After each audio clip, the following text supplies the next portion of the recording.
I am recording, if that's what you mean. Oh, hold on. Now I've had a problem. Okay, what? No import. Here we go. Okay. Oh, It's not recognizing my microphone. Of course it's not. That makes complete sense.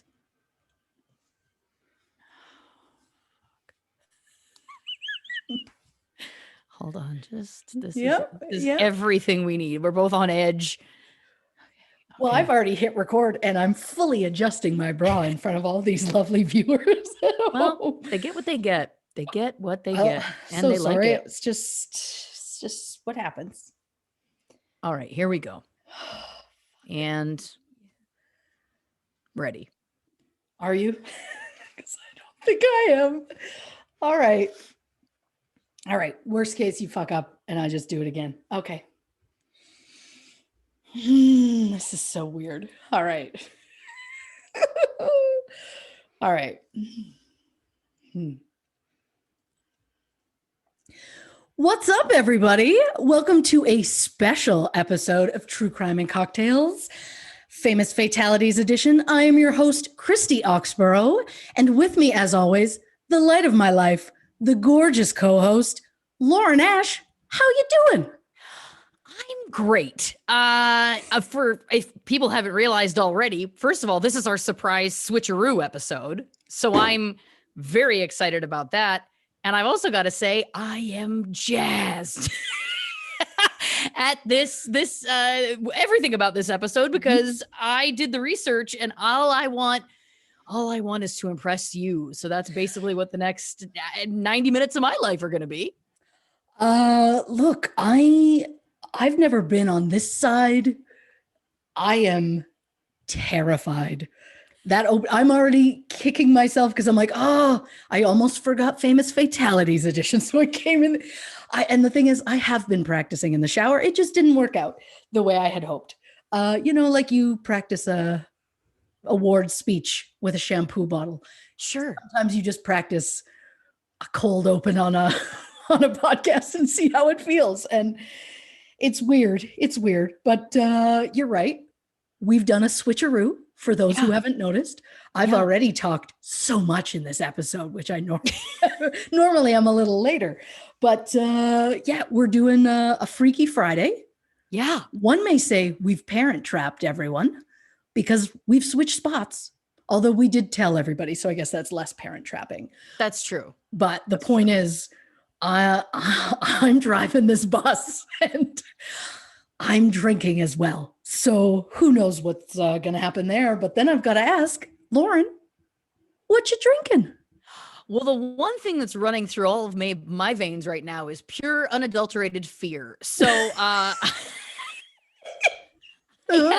so to preface this, I have been researching like a beast. I have been lucky enough that I had a few days where I wasn't working. And so I've taken on, like, I've researched this whole thing. This wasn't like Brittany Murphy where I stirred the batter and I had a couple things. This is, I've done the entire case. Christy is doing my job. I'm doing her job. And first, I've got so many things I want to talk about, which first of all is, I don't know how she does this. This is wild. Second of all, I've been up till 3-4 o'clock in the morning every night, which is a joy, but it's you start to lose it. Yep. And I also just want to say, like, again, you've set the bar so high that it's less about me. You love this. It's less about me trying to impress the people, truthfully. I mean, listen, I don't want to disappoint the people, but this really is about me trying to impress you. And today we had some podcast things we were doing earlier in the day, and I had to do some running around, and I didn't eat. I've been so nervous about this episode. I haven't eaten all day. Then I ate. Then I immediately felt like I was going to go into a food coma. I took a nap. I woke up, my eyes shot open, and just heart racing out of my chest. I'm sweating. Anyway, so what am I drinking? I've got a water going and I've got a Diet Coke, which some would say, is that the choice when your heart is racing? The answer is a strong no, but I am terrified to drink before this is done because I can't risk it. I can't risk it. Not after all the work I've done. You know what? I don't know how, truthfully, all jokes aside, I don't know it. And dear listeners, you need to know, I don't know how she drinks and does this. It is It is really impressive because I honestly just don't think I could. Well, I mean, you never need to impress me because before day one, I was already impressed. Wow, I think for me, I'm always so nervous about doing any of this, especially near the beginning, but still, like, the nerves are still there now. So I think like the alcohol helps me get to a chill spot. And then it's just like, okay, I'm relaxed enough that I can speak. And then I've got some shit to say. So I think there's that. But also I was like, you know what? Maybe I shouldn't drink tonight because I gotta stay on it. I gotta lead this bus. I gotta go. I got papers I gotta look at. I've got all this. But then I was like, well, that doesn't seem right. So, in honor of fully switching spots today, someone is trying her first White Claw. Oh, wow. I'm terrified because I'm not only terrified of what I'm doing, I'm terrified of this because if I hate it, I mean, they don't sponsor us, so I can say I hate it, but I will feel like a disappointment if I don't like it. Oh, I don't think you should feel like that. What did you go with black cherry? I did go with black cherry. That's my fave. I also have a lime one in the fridge just in My case. other fave. What did you think? You took a sip. What do you think? It's not bad. Oh, you don't love it. I mean, if you give me some time, I could love it. Once you get a few sips into it, and then it's easy drinking. Do you know what I mean? Oh yeah, I think that'll go down. I don't think it's going to be a problem easy. going down. Yeah. Oh Lord. Well, the exciting thing, not only about switching spots, is the case chosen for this is about Carole Baskin. And now I am probably the single person on the planet who has not seen Tiger King and knows nothing about it. Yeah. I know it involves big cats, and I know there's a girl that I think she has like a hippie headband. And then there's a dude with a mullet, and that's where it ends, because when this started in quarantine and everyone got into it, I was busy watching like 80s and 90s movies, and I was like, oh yeah, I'll get to it later. And then the podcast happened later. So I just never had time. And then Lauren suggested this, and I was like, maybe, I guess, should I watch it? To which she said, no. It was I want to surprise you because there are so many things, and there are so many things I don't know about this. So, well, and here's what I'm going to say to that. I stand by that. I was like, I think it'll be fun, especially because we wanted to do a switcheroo episode. I was like, I think it will be fun if she doesn't know any of this. So for those listeners, I think most people have probably seen it. For those of you who haven't, that's great, because don't worry, you don't need to have seen it is the point. I'm going to literally give you everything you need to know. But for for those who have seen it, I do think you will enjoy getting to hear Christy's reactions as I take her through the batshit tale that is Tiger King, Carole Baskin, Joe Exotic, the whole thing. Now, here's the joke though, is that what I've realized as I embarked into this is that because of that, now I'm only getting into parts of it. Tiger King is 9 episodes long. And so if I was going to begin to try and cram it all in, we'd be here all night. We'd be here for 12 hours, which could be a dream for some, but a nightmare for others. So long story short, I have tried to condense it down and hit on as much that you need to know as possible to really focus on the case that we're talking about, which ultimately is, of course, the disappearance of Don Lewis, who is Carole Baskin's second husband. But listen, I did a lot of research. It's not just Tiger King. There are a lot of Tiger King related documentaries that have come out since. And there's a lot of Tiger King information that you can find that has been re-released from prior to it. So let me tell you something. My research list is long, is the point. And I don't know why I'm bragging. I don't know why I guess I just want people to know, like, I took this really seriously and I put a lot of time into it. I tried to take it as seriously as Christy does. I don't want people to be like, oh, great, we got the B team doing the research. This is going to suck, you know? There is no chance in this duo that you're the B team. Let's say it like that. And yeah, the list of documentaries you've listed, it's impressive. Thank you. And there was never a doubt in my mind that you would come in and research and that you wouldn't knock it out of the park. So, I mean, I'm sure the listeners are just like, well, this is a fun twist and we like it. And who knows? Maybe there's going to be more of those. Maybe if we do one 6 months from now, I'll still be nervous about this one. Who knows? Well, listen, that's what I was going to say. My heart needs a break. Like, I don't know. I like, maybe it gets easier, I guess, but like, oh God, the pressure's on again. Like my armpits are soaked. I should have maxi pads in the armpits of this shirt. I'm sweating. And it is freezing in this house. It always is. My mother once said I kept my house so cold I could never have children because they would die from the cold. That's a true story. I like a cold home, especially to sleep, but that's neither here nor there. Yeah. Anyway, no, but yes, I just want people to know I really did take this seriously. And maybe I'll prove myself by the end. You guys can be the judge, but I do have to say that my first few days of researching, I started to kind of panic because I was like, I'm not finding anything.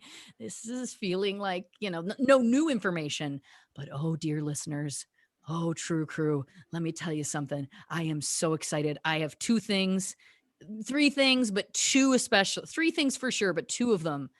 And I have Googled and I have searched and no one else that I can find is talking about these things. And I am so jazzed to use the term often used on this podcast to share them. Not only, of course, with Christy, but with all of you. So buckle up because this is just me basically selling you on not skipping this episode. Oh, I don't think they would. No, I know. They're going to give you a chance. Come on. Well, I was saying stick with it. Stick with it is my point. Because we got, there's stuff coming. Of course. And I'll alert you. Like I'll make an alert when it's like, broop, broop. Never before heard information coming. Like I'll make it clear. I'll make it clear. I can't believe that you don't have some sort of soundbite queued up so that you play it every time. Like a radio DJ that like honks a horn. Oh, like, I could totally see Aruga. that feels like our level. Yeah. That's on brand for us, I think. Yeah. Oh, we need to look into that, I think. We need to look into that. So do I read the synopsis on this? You do. Yeah. And we were gonna, we talked about this also, and we were gonna tell the story like we always do, but we're frantic, we're manic, and I have so much to get through that we did think that maybe we should just get into it. Yeah. Well, this isn't going to be a short episode. It's not. So don't worry there, listeners. It's thick. It's a thick pile. I can't wait. And I'm also terrified of things. I feel like I'm going into this cold. And it's not like me. It's not like me. Well, I like to go in prepared, but also don't think I'm not shitting my pants over here, folks.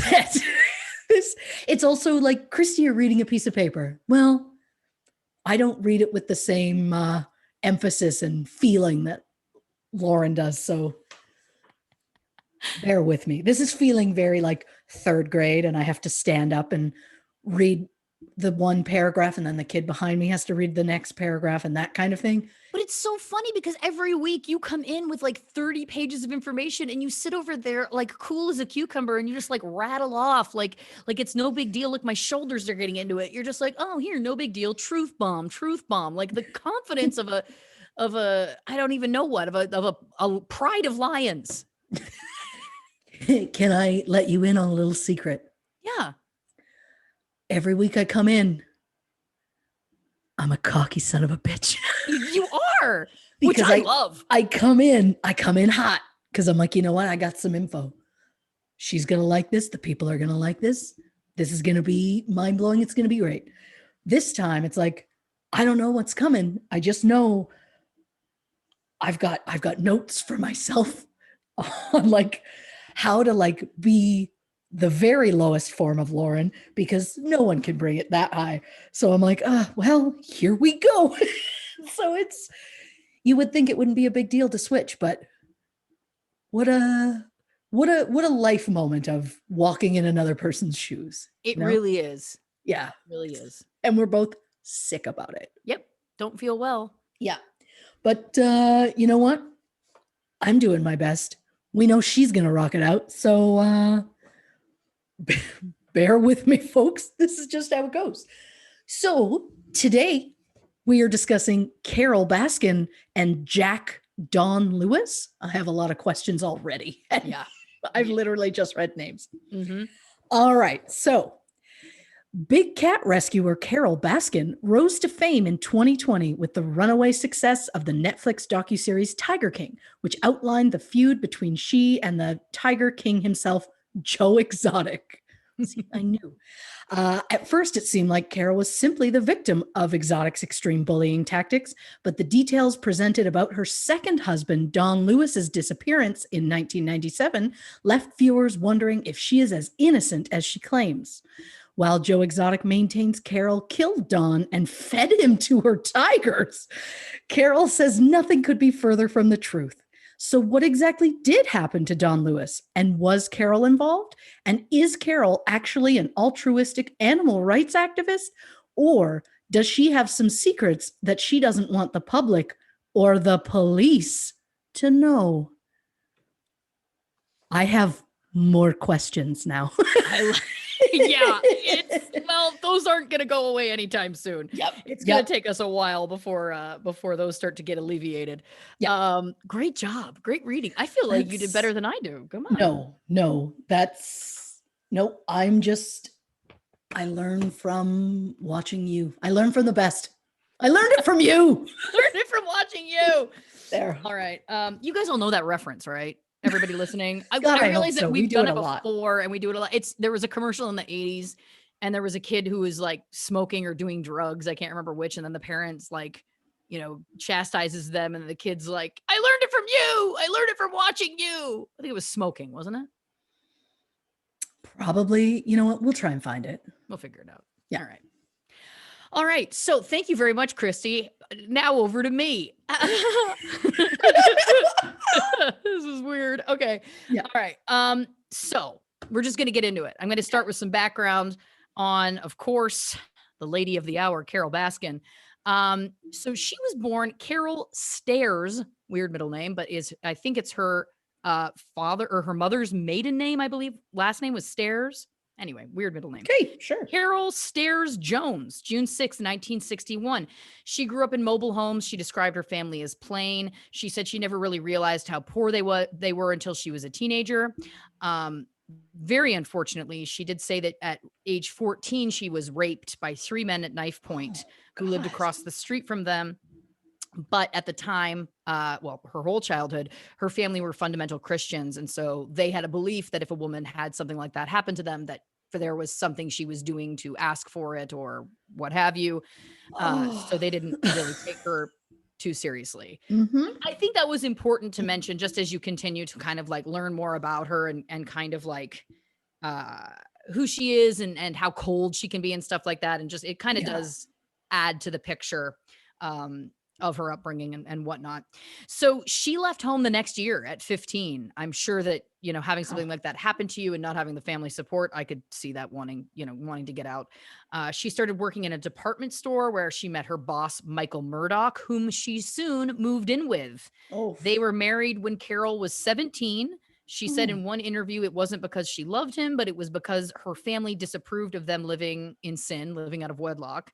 And she became pregnant soon after and had her daughter, Jamie, in 1980. She has said that Michael was very toxic and abusive. And the reason she stayed with him mostly was because she was terrified at the idea of being a single mother.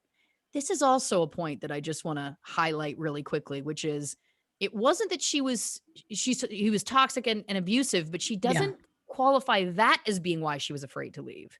It was that she was terrified of being a single mother, which again, I find very interesting. Just to feels very like the family and their you brought this on yourself kind of thing. And what kind of shame would they bring onto her if she's a single parent? Yes, exactly. And what that kind of programming must have been. So one night in January 1981, Carole and Michael got into a fight. Carole said she had to throw a potato at him to get out the door. I didn't really research further into what that looked like or how she threw the potato. We're just going to take her word on that. Yep. That's what she got out, how she got out. I don't know. Anyway, lo and behold, Don Lewis happened to be driving down Nebraska Avenue in Tampa, Florida. Nice. Hitting the details. I like it. It's just gonna be me being proud and gushing about it all And episode. me just like boldly underlining the things, wanting a reaction. Oh, what a child. Anyway, so he's driving down Nebraska Avenue. He sees Carole walking down the street crying. He stops and says, "Do you want to get in the car?" She says no. So he drives around the block and he comes back and he asks her again. Still a no. So he drives around the block Oh my again, God. asks her a third time, but on this third time, on the passenger seat is a handgun. And he says, "Look, you can hold the gun on me while I drive. I just need someone to talk to." So I also find this to be a very interesting, all of these details very interesting. So he sees a woman who is wandering around sobbing, Yeah. and then he coerces her to get in the car because he needs someone to talk to. Not, "I'm concerned about you." Yeah. So to me, that again, it's like you saw a woman who was vulnerable. Just interesting. It's an interesting thing. So she did. She gets in the car. They drive around, her holding the gun on him so that no funny business happened. Sure. And then they drove to a motel and had sex. Wow. Yeah. Yeah. So many Yeah. questions already, but also where Yeah. was her child at this point? I believe at home with her husband that she had just had the fight with, and she walked They had out a on. fight. She threw a potato at him Correct. and then was like, "I'm out of here," and left the child behind. As far as I can tell. And then went and nailed the guy that wouldn't take no for an answer. Also, it should be noted that at the time she was 20 and Don was 42. God. Okay. Yes. So that's how they met. Carole and Don. Yeah. It's so amazing. already. That's right? a meet cute if I've ever heard one. Yeah. It paints a picture, doesn't it? So that's how they meet. And then from then on, they continued to have an affair for 10 years. Okay. My God. So after 4 years of the affair, when Carole was 24, then she left her husband, Michael. And then 6 years after that, when she was 30, and Don at the time was 52, he left his wife, Gladys, for Carole. Gladys was completely blindsided. She was speechless. She told him that she'd love him until the day she died, but that, of course, the relationship was over. Apparently, Don used to call Carole Angel, and Gladys, his wife, said, "She's an angel sorry. She's an angel sent straight from hell, and one day you'll find out." Oh. Which feels very looming considering. Yeah. So a little bit about Don. So his name was Jack Donald Lewis. He was born April 30th, 1938. He and his two siblings were raised by a single mother, which is also interesting because that was during a time where that was not very, not very common. She was a seamstress and she sold bread. They lived in poverty, which some say is what inspired him to become a businessman. He had many jobs in high school, including bag boy at an A&P grocery store when he was 15. And it was there that he winked at a young Gladys Cross. She was 12 at the time. Oh my God. How old was he at this point? 15. Oh, that's a very gray area, but like it's darker than gray. Considering they started dating shortly after and they got married 2 years later when she was 14 and he was 17. Yeah. Even in that time period, they still both had to get permission from their mothers to get married because they were just so young. Yeah. Yeah. So 11 months after they were married, they had their first child together. So Don started hauling rock and sand in Dade City and then bought 5 dump trucks. In the early 1960s, he began driving tankers for Texaco and Red Wing carriers in Tampa. On the side, he bought washing machines, repaired them, and resold them at profit. He invested in used cars, making money at auctions. Then he moved into real estate. He would buy bad mortgages from other lenders, let the people stay in the houses if they paid him 18% interest on what they already owed. If they made 6 house payments on time to him, he would sell the mortgage. But if they didn't, he would foreclose on them. So he basically was trying to take advantage of people who were in a pretty shitty situation, and he ended up making a ton of money doing it. So one of his friends, Wendell Williams, was a real estate investor, and he said, I don't want anyone to think Mr. Lewis was not ruthless, because he was. I think this is an important point to mention, because none of the documentaries that I watched talked about this. But this is a potential motive for people to, want to kill him. Obviously, he's Sure. someone that ended up, going missing, disappeared, which we'll get to, obviously. But this is a person who made a ton of money basically stealing people's homes from them and making, putting people out of their homes. Again, I just think that creates a lot of motive, which not a lot of people really explored in the documentaries. So Don and his wife Gladys went on to have 2 more daughters together. Multiple sources also specifically list that they had an adopted son. I would just say son. I always think that's weird when it's qualified that way, like it's your son.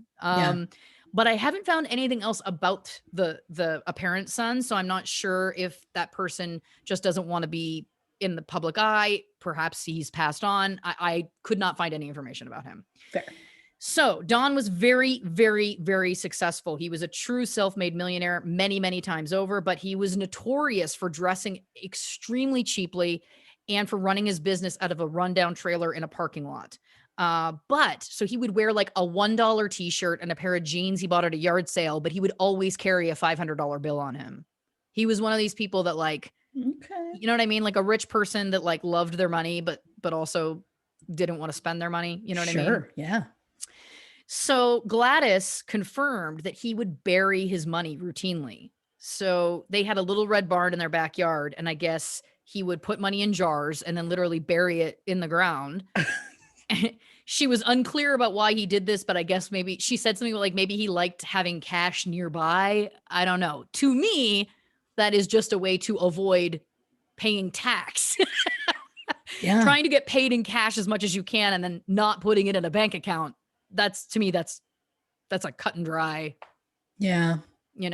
Well, she did say she would love him for the rest of her life. So maybe she's just like, he's such a saint. Well, I don't know. Yeah. Oh, he's not. But I just feel like it's just such an extreme thing. And for somebody who was clearly making so much money, it's like, I wonder how much money was buried. But anyway, his daughters say they had a great childhood. They say he was obsessed with animals. They would always come home and find a new exotic animal in the house.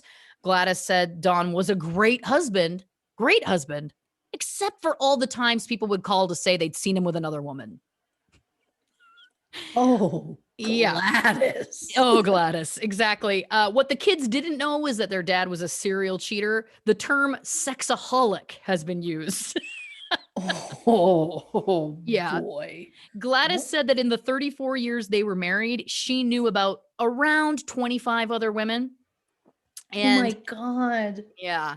She said anytime she would find out about one, she would threaten to leave him, and then he would promise never to do it again, and she would just accept that.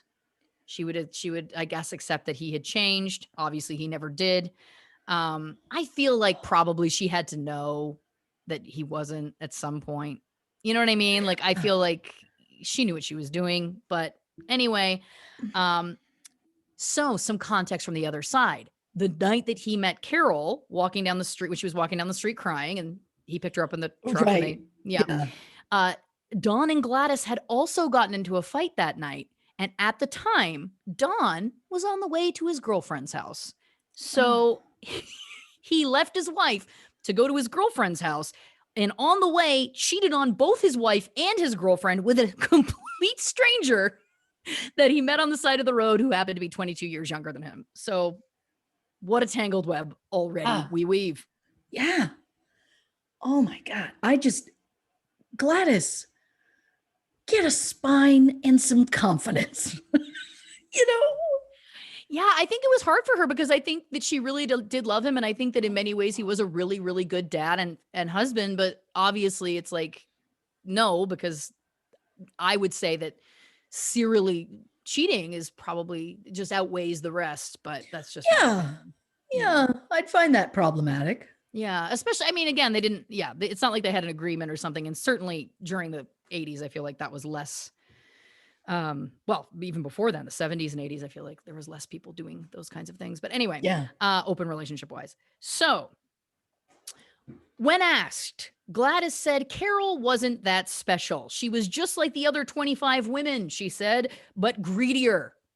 That was one quote. She also went on to say, I think she is the worst thing to ever happen to the United States of America. Gladys has found her confidence, is my point. Yeah. Yeah. Good for you, Gladys. This could also be in part because in 1990, Carole wrote Gladys an 11-page single-spaced letter. In it, she referred to her first marriage to Michael, saying, I had to get out of my marriage and I would have eventually killed my husband to do it. This letter was sent August 20th, 1990. 7 years later, almost to the day, Dawn, at the time her second husband, disappeared.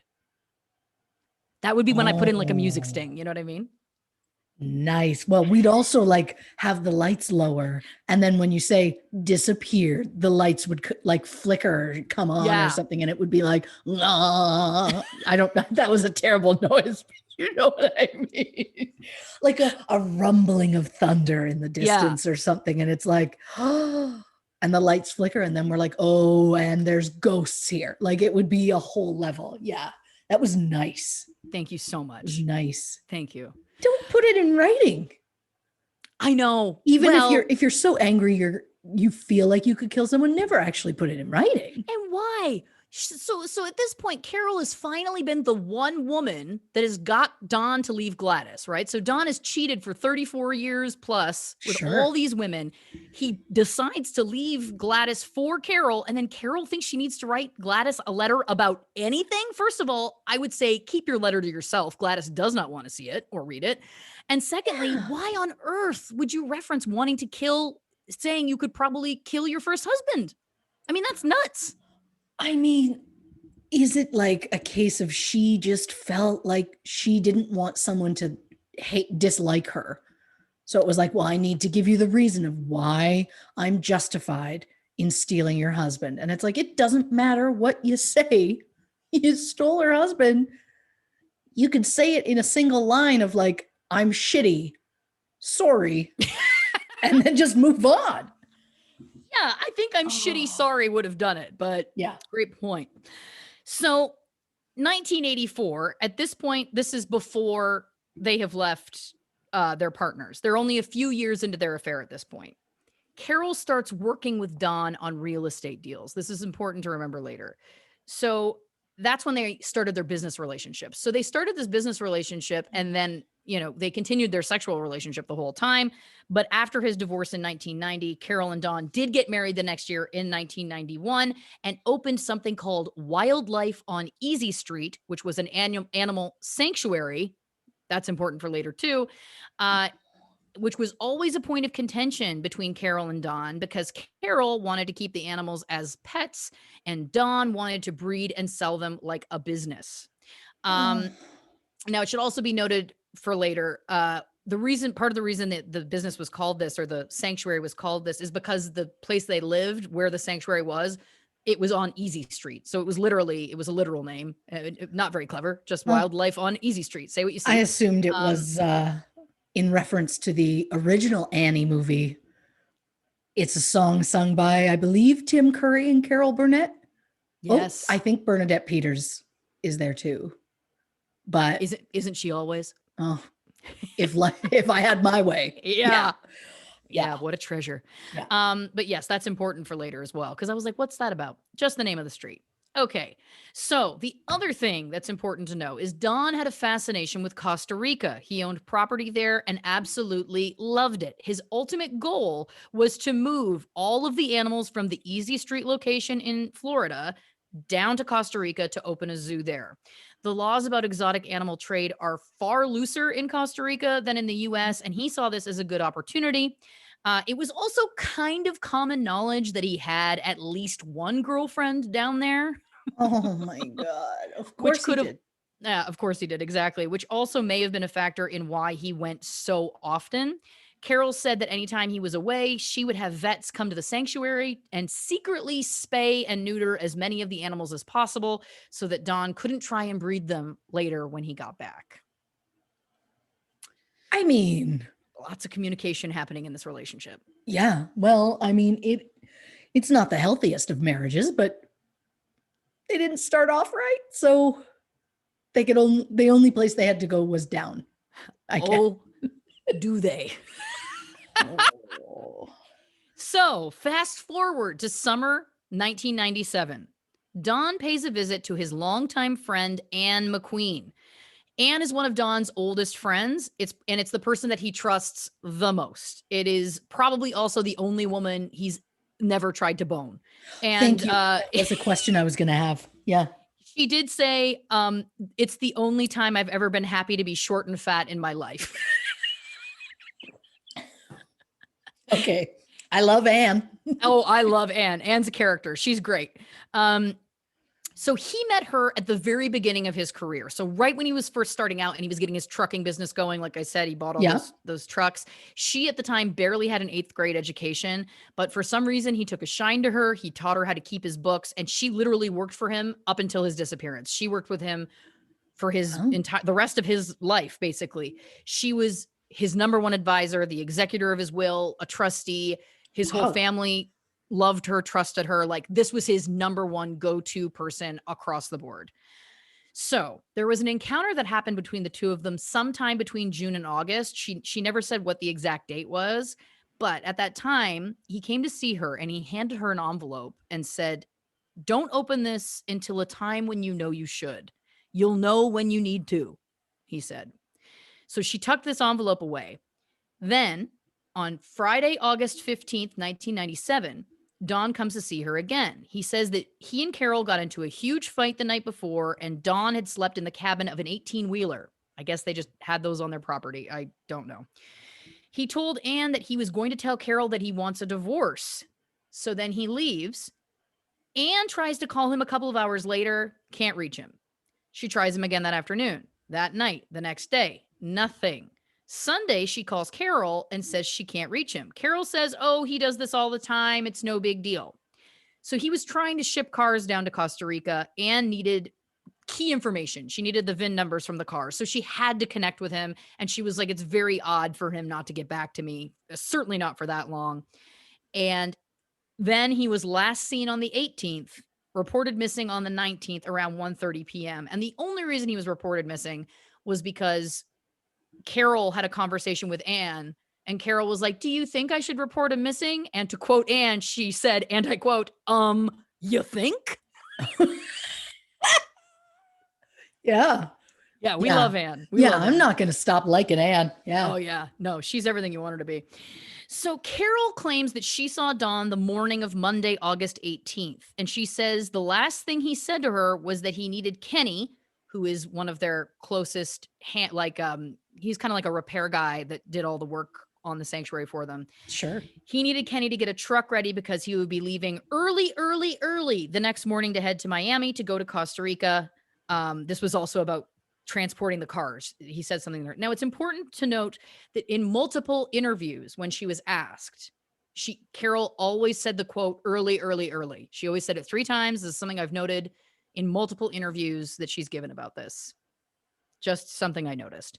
So Kenny Farr was his name. He was a very loyal worker. He worked for them for a long time. He will come back into play later. So at this point, Don is missing, and Anne remembers, "Oh my gosh, I have this envelope that he gave me and said, you'll know when." And she's like, "I think now's when." So she opens it, and what's inside? Oh, it's the restraining order that he tried to get against Carole 2 months prior, but was rejected. Why was he rejected?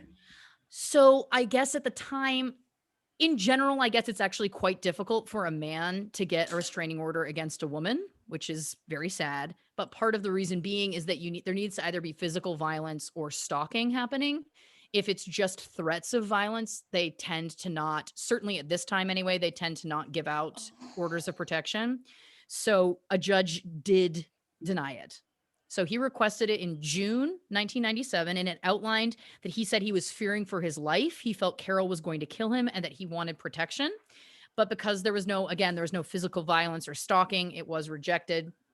It said that she at that time had threatened to kill him twice. He wrote, quote, This is the second time Carole has gotten angry enough to threaten to kill me. He also spelled enough ENOUF. That stood out to me. I don't know whether that, I don't know. That just stood out to me. He also said that she had her own revolver and had hidden his 357, which I think is like a 357 Magnum. I'm guessing. I don't know guns. Yeah. So anyway, so she had access to 2 guns and he didn't know where the one of them was. Enter Joseph Fritz. Now, this is Dawn's lawyer and friend of many, many years. He said, again, like I said, it's virtually impossible to get one unless you can show stalking or battery. He said, and this quote really chilled me to my core. He said, we don't restrain free speech in this country. We punish it after it's done. And I was like, that's chilling. Yeah. I get it. But also it's chilling that it's like, of course you can threaten to kill somebody and potentially, no ramifications, but it has to get physical. So, okay. Yeah. So this is when things are going to start to amp up. About a week later. So at this point, again, he's missing. She's opened this. She's read this letter. A week later, she's at the police station because at this point, the police have narrowed it down to 2 suspects, Carole Baskin and Anne McQueen.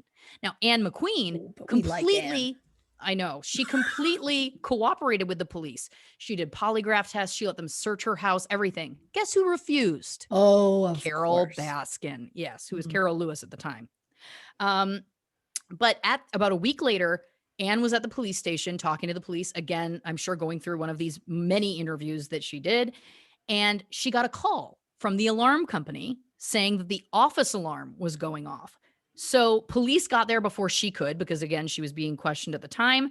And they discovered Carole, her father, and Kenny Farr, that loyal handyman, had removed everything from Dawn's office. So this is an office that Anne worked in for years, and Dawn. Yeah. They cut the locks on the gate. They cut the locks on the office door. And then they cut off the power, the water, the sewer, everything. At this point, Dawn had only been missing for a week, and they literally cut off everything to his office and took absolutely everything in there.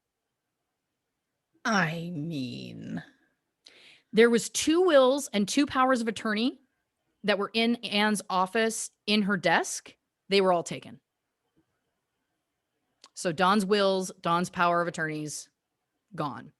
Police said that they can't stop someone's wife from doing that it was Dawn's wife, so that she had a right to those things, I guess. They never went back to the office after that, but Carole claims that Anne had given her the alarm code the night before, but must have changed it before she got there. Anne, of course, denies this. So So again, if she had been talking to her the night before and needed to get the alarm code, wouldn't they have also talked about the padlocks that would have had to have been cut off? You know what I mean? Like, there would have also had to have been an exchange of keys. Yeah. Huh. So it gets crazier, and we've just begun. So Carole goes to court with the power of attorney document that she prepared herself, but she claims was, she basically transcribed from what Dawn wanted, which says, in case of my disappearance, Carole will be my power of attorney.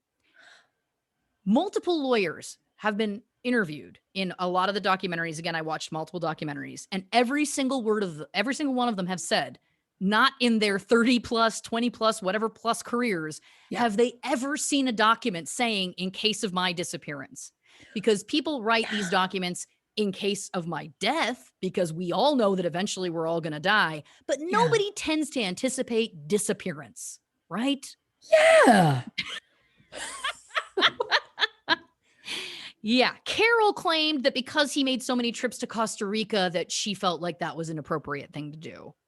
But again, every lawyer that they talk to, and it's multiple people, every single one of them across the board is like, no, I've never heard of that before. So,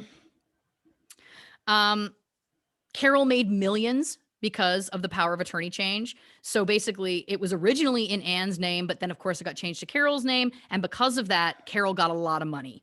And my cat is he's all over my notes. Okay, there you go. Thank you, Sharky. He wants to stir the batter. Yeah.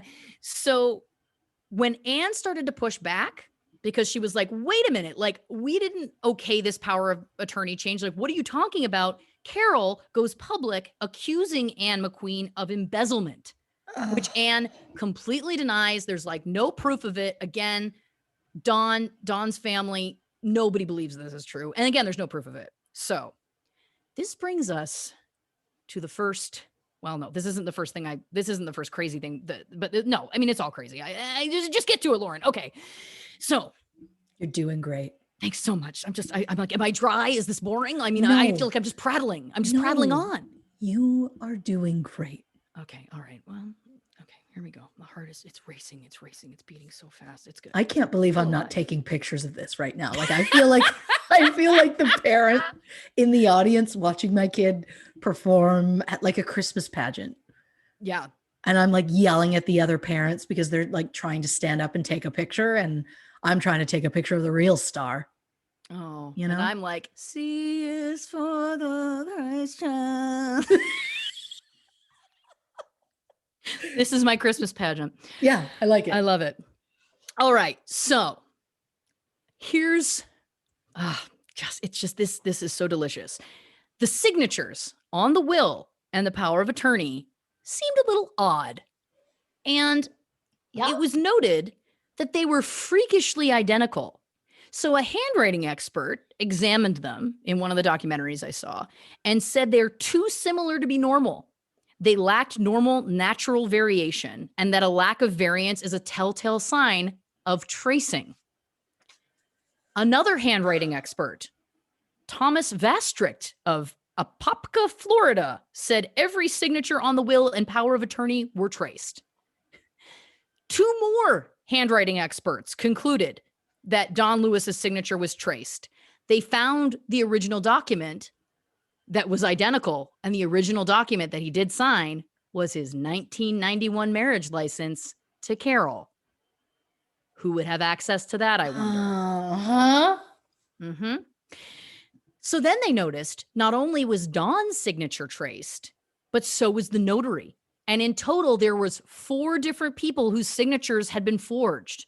2 witnesses, a notary public, and Don. All of them were traced. So people are speculating that if the tracing was done before Don went missing, that could prove that there was an intent to murder, right? Because if his will and power of attorney were forged and then he went missing, right? Yeah. So on June 3rd, 2020, this new evidence. So again, he went missing in 1997. This is up to date. This is because of Tiger King, the documentary, that this is even being looked at again, which must be a fucking nightmare for Carole Baskin. Anyway, so on June 3rd of last year, the evidence was taken to the sheriff, Chad Chronister, who went public saying Don's will was in fact a forgery and says that they need to reopen the case. So the Hillsborough County Sheriff's Office turned the case over to the Florida Attorney General's office, which determined that the 5-year statute of limitations on forgery had passed. So they were like, well, yeah, but there's nothing we can do about it. So the only, I know. So the only way that the forgeries could even be relevant now is if in a larger case, right? If they had a larger case against Carole, for example, they could potentially bring this forward. But in terms of, I mean, they can't try that crime on its own. I mean, I know this is early, but Carole is a sneaky bitch. Oh, she is. Yeah. She's crafty. Yeah. She's crafty. She's wily, for sure, Yeah. for sure. So because of this, people started to talk because you could no longer be charged with the forgery, like that there was a statute of limitations. People involved in this started to come forward that had stayed silent. So just to give a background, because I was like, what is it exactly? Like, how important are notaries? Notaries are super, super important. They take an oath that they have to carry out to be impartial witnesses, to authenticate and help deter fraud in signing documents, according to the National Notary Association. It's a big deal. Like, notary fraud, I think, is exceptionally rare, and like, it's a big deal. They are required to check identities to make sure that everyone who is signing isn't under duress. The notary involved on these documents says she doesn't remember the will at all. Her name was Sandra Whitcomb, and she says, and I quote, "I was just the housekeeper." Yeah. So she worked for Carole and Dawn for 6 years. And she says she has no memory of it, even though her name is on it. And it may have actually been impossible for her to have been the notary because the notary stamp that she needed to have it in time to sign the will and a power of attorney on November 21st, 1996. Apparently, her application to renew her notary status came in November 16th, 1996. So that's only 5 days. And according to Anne McQueen, who's also a notary, it takes 2 weeks for the stamp to be produced and delivered. There's no way on God's earth that the notary would have had that stamp by November 21st, 1996, she said. And in addition, the application for the renewal for Sandra Whitcop's notary application shows that her notary stamp was mailed not to her own address, but to Carole Baskin's address on Easy Street in Tampa, where the Big Cat Rescue is. So the notary stamp of Sandra Whitcop was delivered to Carole Baskin. Who knows what she's done with it? Who knows how many documents she could have used it for? Right? So yes. So in the days following his disappearance, Carole Baskin used the power of attorney to control his estate. That would give her the bulk of that estate. Now there's another person who signed. So that's about the power of attorney. Now the will. So Susan Aronoff has already told authorities that she testified she was there for the will signing when she wasn't. 2 days after Dawn disappeared, Carole filled out the forms for Susan to set up a nonprofit of her own for her own animal sanctuary called Preservation Station, which is now known as Zooville, USA. And Carole paid the $700 registration fee for her. So there's a series of emails that took place February 25th, 2005, where she wrote that Dawn disappeared and the kids were contesting the will. I got a phone call from Carole to go to court because it seemed like I was one of the supposed witnesses on the will. The problem with the will is that Carole had backed me against a wall at the time. And from fear of her, I signed the statement swearing it to be my signature, even though it wasn't. I could go to jail for that from what I'm told. So just everybody's terrified of Carole. Terrified. She also wrote in those emails that she had a letter of recommendation for her Class 1 certification to own big cats with what was reported to be Dawn's signature on it. However, Dawn told me, this is Susan talking, Dawn told me that was Carole's version of his signature, and that if I ever saw his, I would know that that wasn't it. So while Dawn was still alive, he was telling people, if you see this specific version of my signature, that's not me, that's Carole. So he knew about her forgery about as much as Gladys knew about his dicking around. Is that what we're... Pretty much, yeah. Okay. Yeah. Okay. So again, the only person, Susan did not want to comment. Doug Edwards, whose signature is also on those documents, didn't comment. And obviously Carole has not commented on all of that. Anne said the only power of attorney and will that she knew about for Dawn was the one that was under her desk. She had never heard of this other version that Carole managed to produce. Dawn had prior made Anne the executor for his will, his power of attorney, and I think whatever it is, the head of his life insurance. His family totally believes Anne, believes that all of this is true. But on the new one, of course, it was only Carole. And Anne is swearing that she's like, I've never seen this. So it's definitely been changed is the point. Dawn's daughter, when hearing about the forgeries, said, I'm ecstatic because it proves the handwriting analysis we did 23 years ago is right. And we couldn't get anyone to listen to us. We know the case is not going to be solved outright or overnight. We might be in this for the long haul.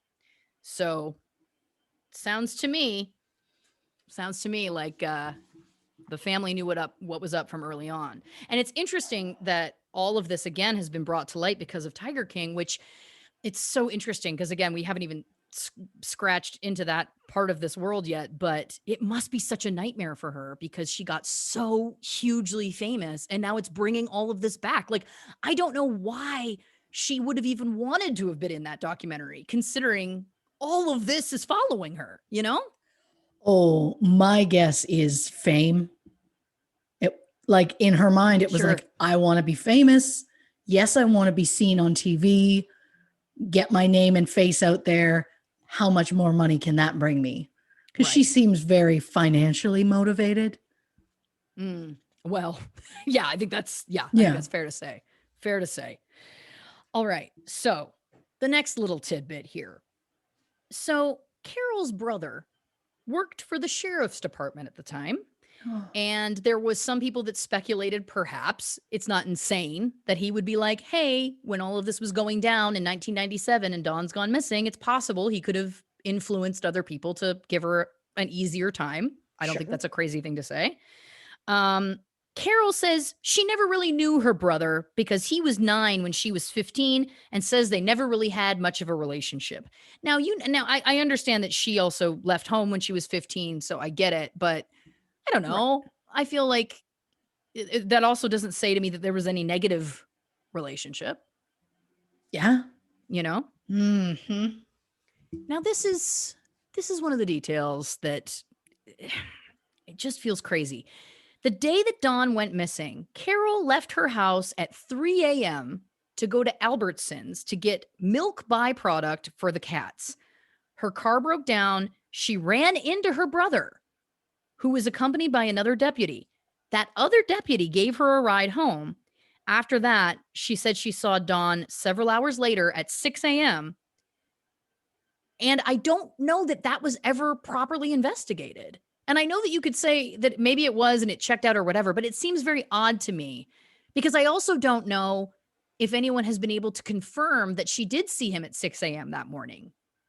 And this will come into play, much later in this episode when we get into theories. But I was like, so she's just randomly out. She's doing a run for milk to feed the cats at 3 o'clock in the morning. And then she saw Dawn 3 hours later at 6 a.m. Like, it's just very strange to me. Like, and I don't know that she could ever prove that.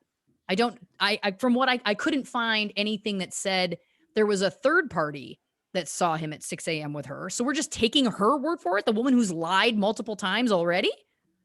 So this is the day he goes missing, right? That she supposedly sees him at 6 a.m. Mm-hmm. Did she not say he left early, early, early? Specifically, early, early, early was 3 times? She's suggesting that he said that at 6 a.m. that morning. That he was at 6 a.m. on the 18th. He said to her, Kenny needs to get the truck ready today because tomorrow I'm leaving early. Oh, okay. Because I was going to say 6 a.m. is early, but it's not early, early, early. Well, also, did he say that to her actually on Sunday and at 3 a.m. the next day? I have many theories about, did he say that to her, but just at a different time? You know what I'm saying? Like, I've just never heard anything that can prove that she's telling the truth. And I don't know, again, why we would trust her on that.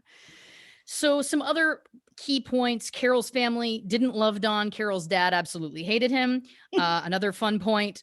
Carole claimed that Dawn showed early signs of Alzheimer's when he went missing, that he had started leaving cage doors open and cats had been getting out. Dawn was 59 when he went missing, but multiple other people in his life said that he was as sharp as a tack, completely with it, no signs of anything Alzheimer's related, dementia related. I, of course, did just a quick little, research on Alzheimer's. From what I read, it said that 5% of Alzheimer's cases are considered early onset, which means you would be diagnosed between 30 and 64. So that would classify him in that 5% because he was 59. Sure.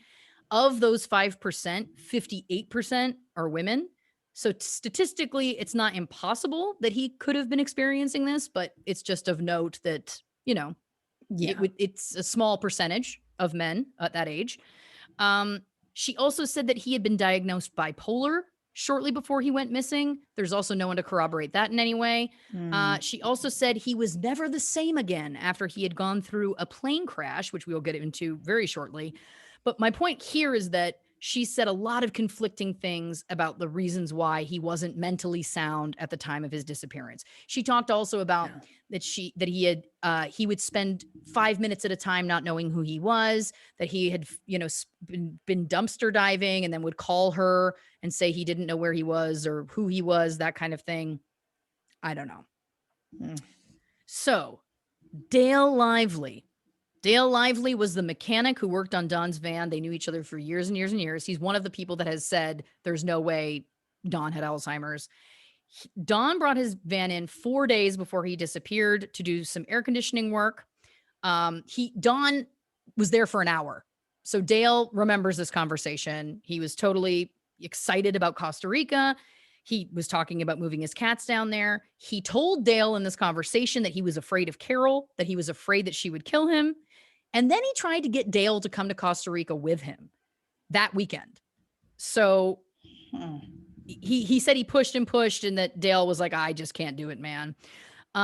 He doesn't. So Dale says he doesn't understand why Don would keep inviting him if he was planning to disappear or fake his own death. Because some people think, did Don fake his own death? Is he in Costa Rica right now living his best life?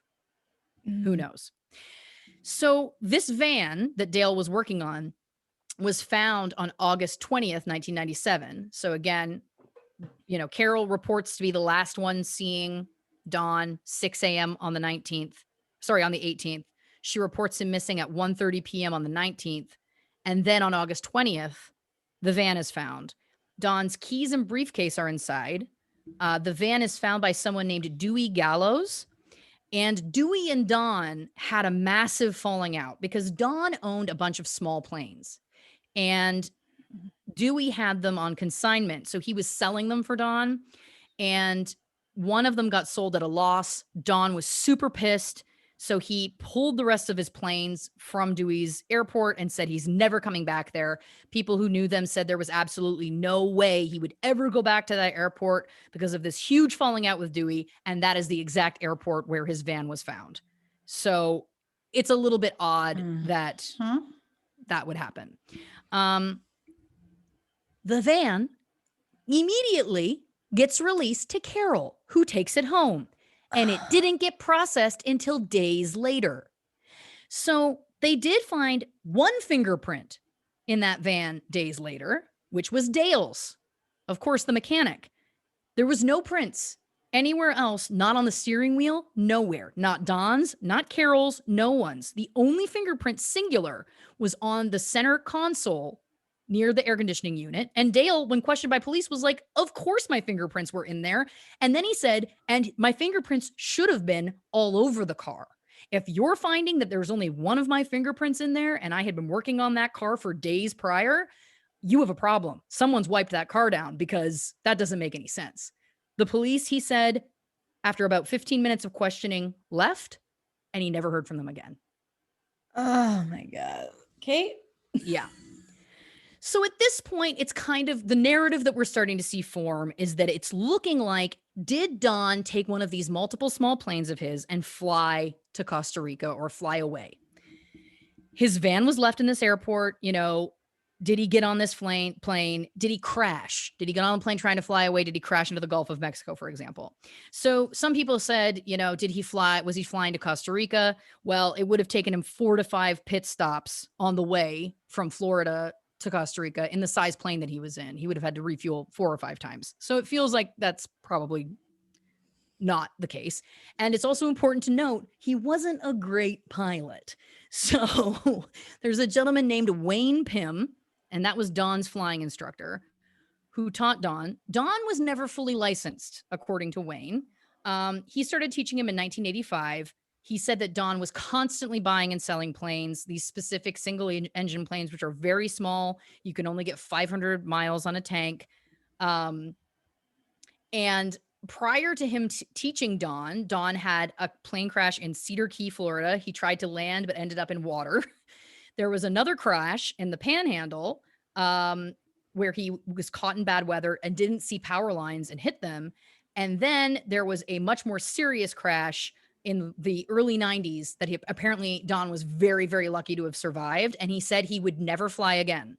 And many people who were asked said, oh yeah, after his 3rd plane crash, Don never flew again. And that he never got his full pilot's license. Carole claims that Don did get his full pilot's license, but that he crashed the next day. She also said that last crash was the reason he was never the same again, and he would have these episodes, et cetera, et cetera. So Wayne, this flight instructor, thinks it's absolutely foul play, but he does not think that a plane is involved. Joseph Fritz, I'll remind you, Don's friend and lawyer, he saw him within 10 days of his disappearance. He knew him for over 10 years. Anne McQueen, around the time of his disappearance, had been asking about a divorce attorney because, of course, Don had communicated he wanted to divorce Carole. Mm-hmm. He had heard from 2 separate sources that Don had been strangled from the backseat of an airplane with an electric cord and dumped into the Gulf of Mexico. And when asked, like, well, who'd you hear that from? He's like, I can't tell you that.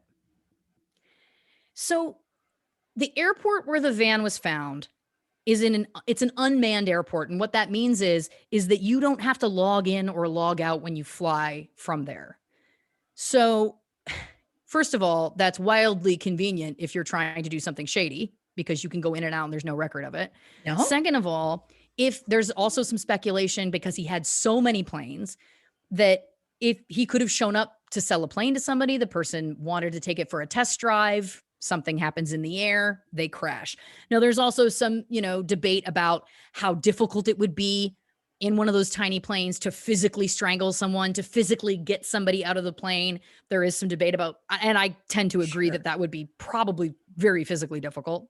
But Carole has addressed this, because Carole, as a quick aside, has started doing these video blogs. Now, she has for years and years and years, but recently she has started reading old journal entries. So she'll read a journal entry from around this time and she'll post it all over her social media. This is interesting to me for a few reasons. One, how are we to know that? Do we just trust that you wrote that whenever you wrote it? Like, you know what I mean? Like, okay, it's from your journal entry on whatever day in 1996. Like, okay, or you could have written it yesterday. Who knows? Yeah. So she addresses this in her video blog. She says, self-defense could have happened, not a cold-blooded murder. What she doesn't address. It's some never before talked about information. Old Lauren Ash, internet web sleuth, managed to dig up a little piece of information that neither Carole nor anyone on the internet is talking about. Carole had a pilot's license. She did not. Oh, that wily bitch. She conveniently got that pilot's license, which was issued to her in October 1996. I will remind you, Don went missing in August 1997.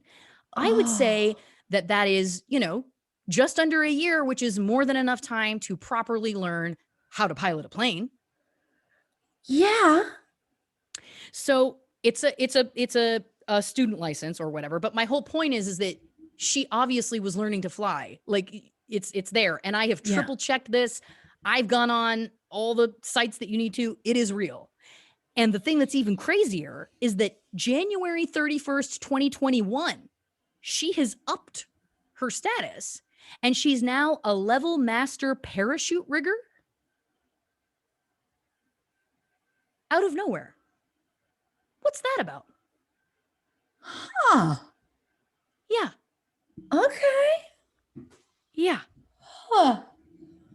So again, this is one of the pieces of information where I was like losing my mind, because I was like, what do you mean she had a pilot's license? It's because, now my brain starts to go, right? Yeah. So we know that Carole stated many times, the last thing early was what he said the morning of the 18th. She happened to be driving around town at 3 a.m. the morning of the 18th. Is it possible she wanted to make it look like he had left his van at the airport because she had gone with him on a plane in the middle of the night, pushed him out? Can they account for their whereabouts the night before or the day of? She like does she have an alibi for prior to when he was reported missing? Because it feels like it's only being reported, like there was only an investigation after he was reported missing. What about the days leading up, where the only person who's talking about him still being seen is her? What if it was her days prior? Oh, I think we know it was.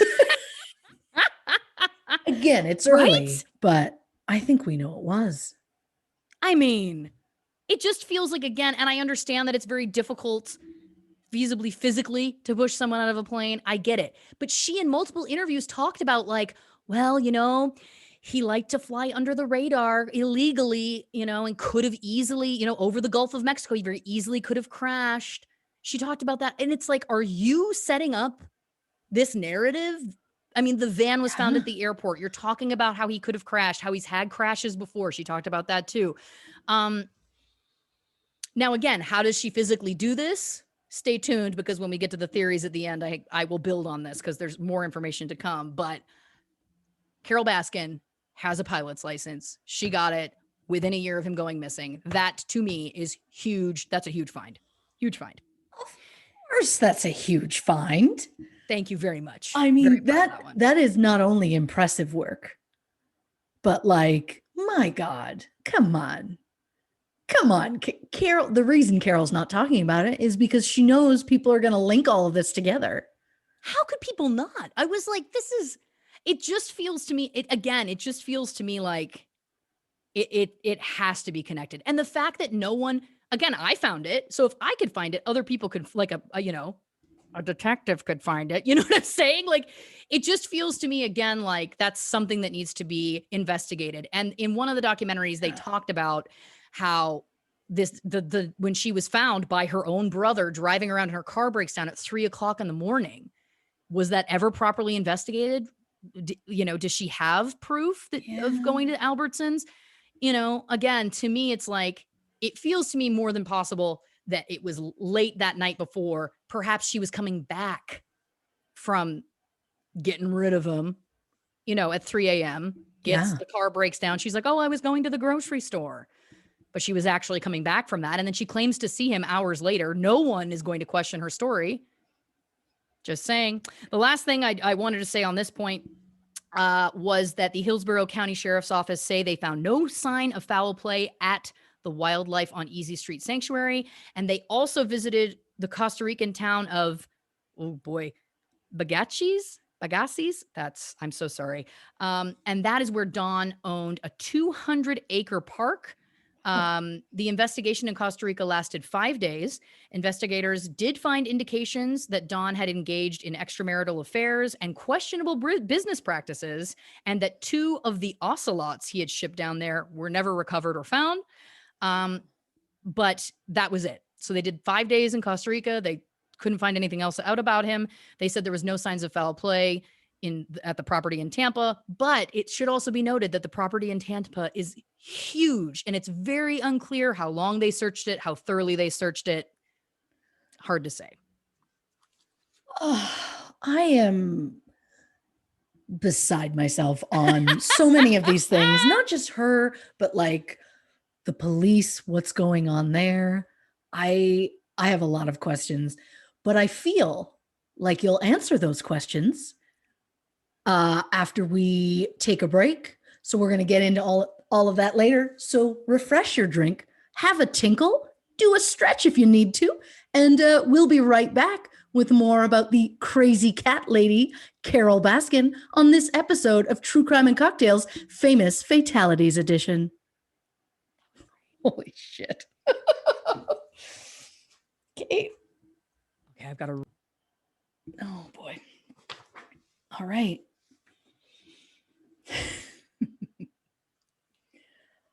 I've just given up on trying to memorize. I'm just going to full on read because my nerves are killing me. Jesus. All right. All right. Welcome back to this episode of True Crime and Cocktails, Famous Fatalities Edition.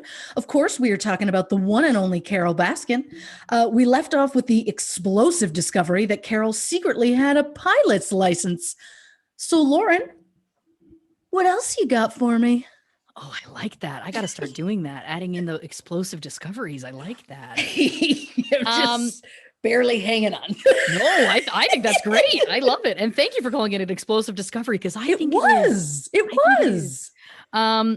Listen, Sharky's back with me here, and it's like, why do you want to love the night that I am the most on edge about the podcast? I'm so nervous. Just get down. Because he heard you're talking cats. Oh, you're right. He senses it and he's coming in, or he senses your anxiety about it and he wants to comfort. Could be that. I think I'm emitting a scent for sure.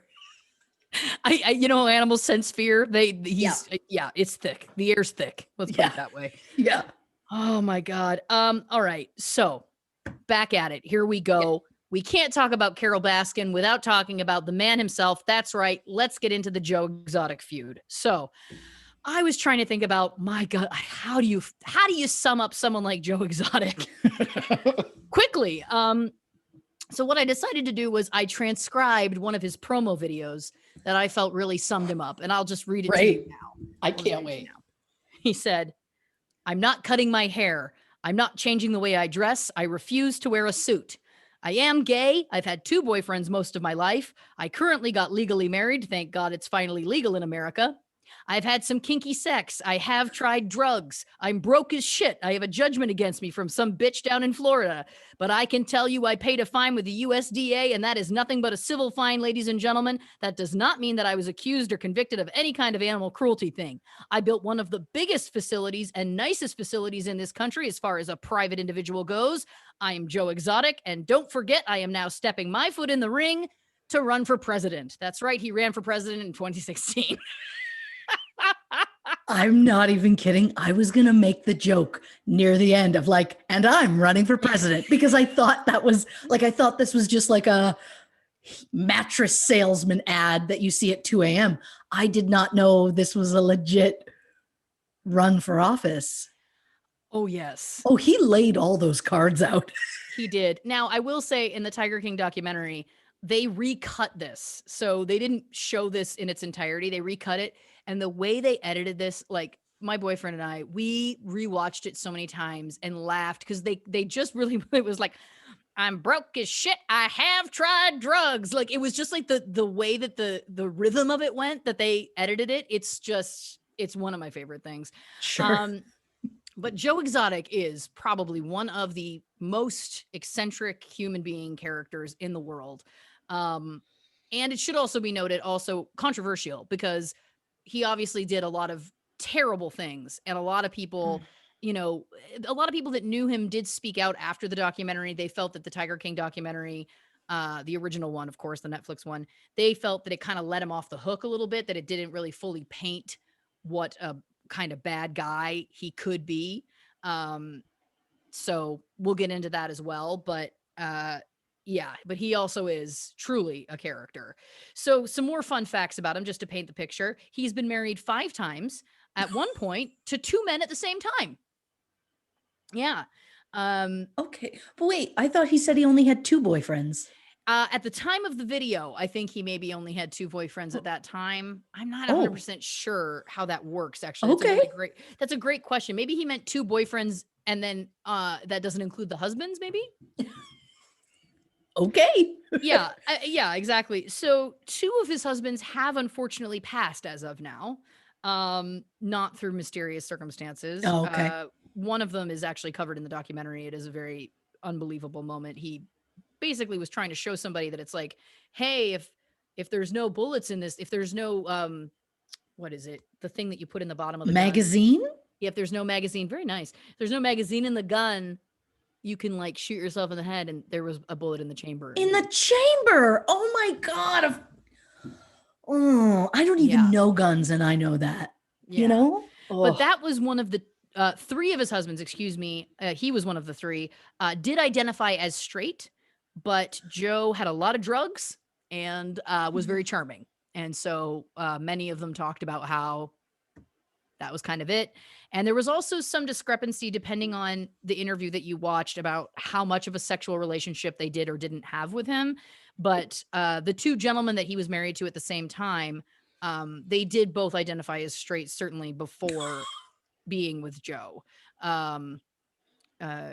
Yeah. So it's a wild ride, that documentary. Here's something. He worked as a police chief basically right out of high school. It was a very, very small town. And he did that job for a few years, but then he got into a car accident, which he claimed was a suicide attempt. But it also, like, to me, I was like, was it a suicide attempt, or were you just like drunk driving on the job or something, like, or high or something? I don't know. But so anyway, he got into this car accident and he left that job. And that was when he really got into exotic animals. He first opened a pet store, and then he kind of got into this much larger scale thing, opening his own zoo. Now, there are differing stories about the car accident. He claims he doesn't remember anything about it. Sometimes he does, sometimes he doesn't. He does have a knee brace and walks with a cane in the documentary, which I assume is connected to that car accident. But again, he didn't outwardly say that. Yeah. So he's got this zoo of exotic animals. He's got everything under the sun. He's got a lot. And it's, again, a private zoo, for lack of a better term. One of his workers, now this is in the original documentary, Saf, got his arm ripped off by a tiger, to which Joe Exotic says on camera, "I will never recover from this financially." This is literally like in the chaos. The documentary crew was there, so there is footage of this. It's very disturbing, very disturbing. But what's even sadder is that Saf was such a loyal employee that they didn't sue. Oh my God. Yeah.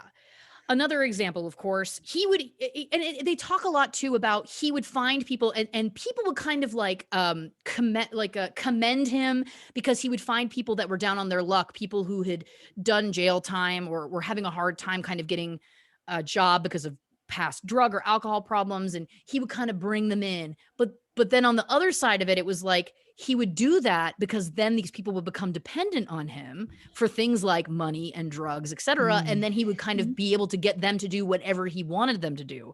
So again, it kind of paints this picture where on one side, it kind of looks like, oh, he's just this like quirky weirdo. But then on the other side, it's like, no, he actually was kind of using these people. And again, when someone, a human being that works for him, literally gets their arm ripped off, and then he's on camera, within the hour saying, "I will never financially recover from this." Not the best. So here's another fun fact from the documentary.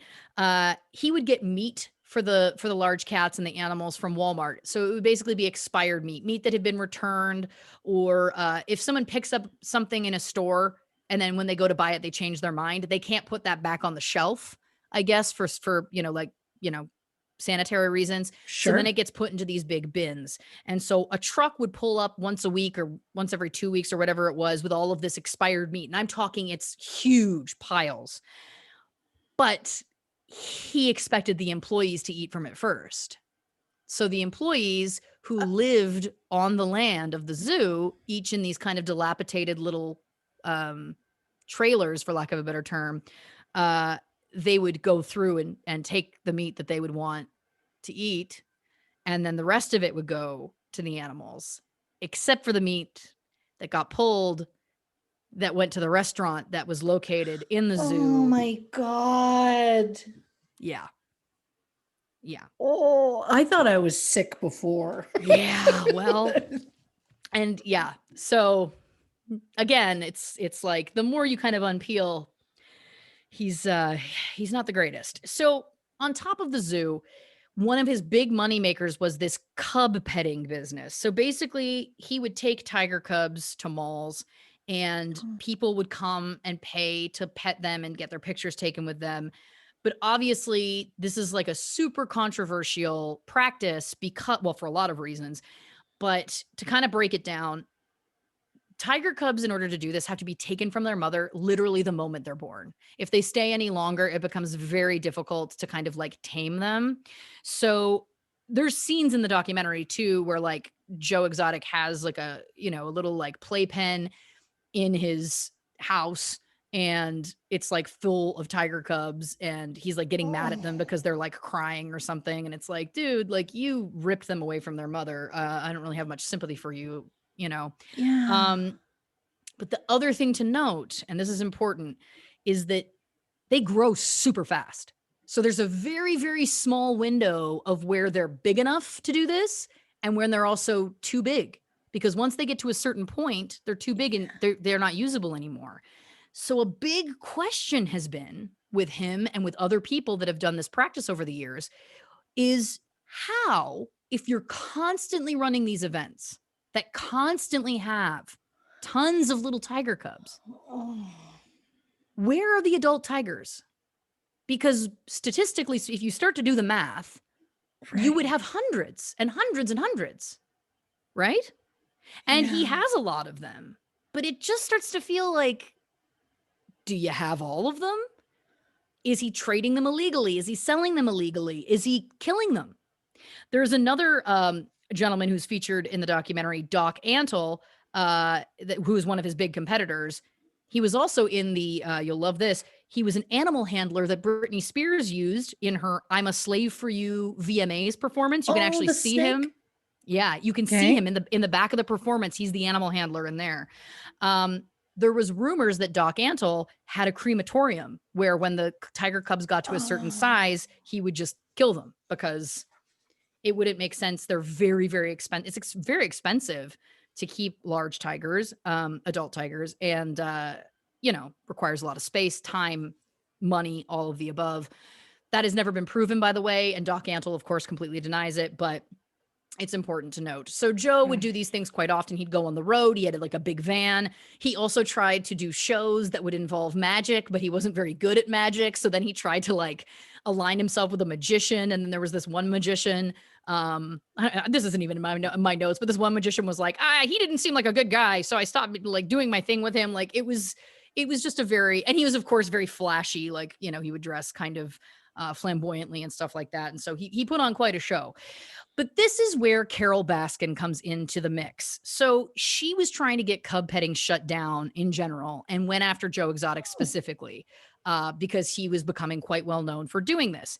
To retaliate, now it should be noted, and this again we'll get into later, she changed the name of their business from Wildlife on Easy Street to Big Cat Rescue.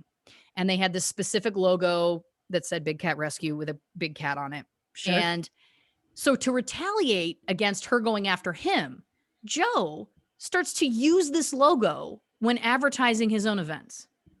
It's literally Carole Baskin's logo and name of her thing. It's Big Cat Rescue.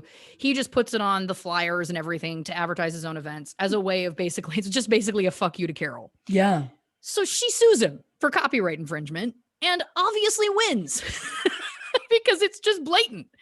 So in 2013, he was ordered to pay her $1 million, which completely bankrupted him. It just made him destitute. She also at the time filed a subsequent lawsuit claiming he illegally transferred his land to his mother's name in 2016. An ex-boyfriend of Carole's, who she dated after Dawn went missing, says that Carole is extremely smart. And his quote was, "She is very good at court." Apparently, she researches everything herself. She represents herself and she wins consistently. He said her record is 20-0. Like she's just, wow. She takes a page from our books, I guess. She just teaches herself and goes in there and always wins. Shit, I didn't want to respect her at all. but this is the thing, right? And this is what's interesting, I think, again, about Carole.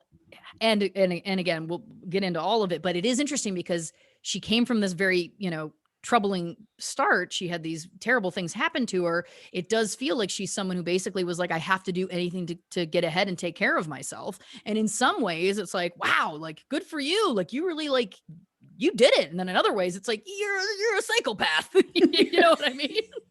Yeah. Independent and badass woman, but bad shit. Yeah. Potential murderer and, Yeah. Not the best. So Joe Exotic becomes completely obsessed with Carole Baskin. He has this internet TV show that he does literally every single day. And most of it was just devoted to smearing her. So he would he called her a bitch all the time. He would do all these crazy things. He dressed up a blow up doll to look like her and then shot it in the head. He hung an effigy of her. Like he dressed up a mannequin like her. He hung it. He had someone fill her mailbox with snakes on her birthday. On her birthday. Yeah. Oh, amazing. Yeah. He somehow claimed to get a hold of her diary and would read that in episodes. I don't know whether it was or it wasn't. I couldn't really confirm how he knew it was hers or got it or if it was, whatever. Long story short, he's completely obsessed with her. So he finds out at this point. So at this point, we're in 2013, 2016, that range, right? Yeah. But he finds out at that point about Dawn's disappearance. And so he kind of starts to dig into that.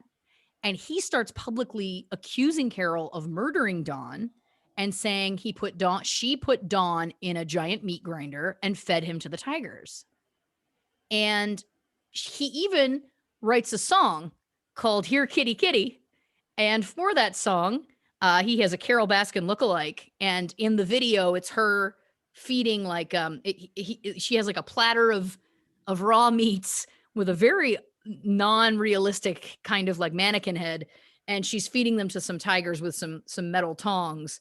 And he sings this song that's about Carole Baskin. Now, he actually, as an aside, put out multiple CDs of his original country music. Unfortunately, it did turn out later that it wasn't actually him singing.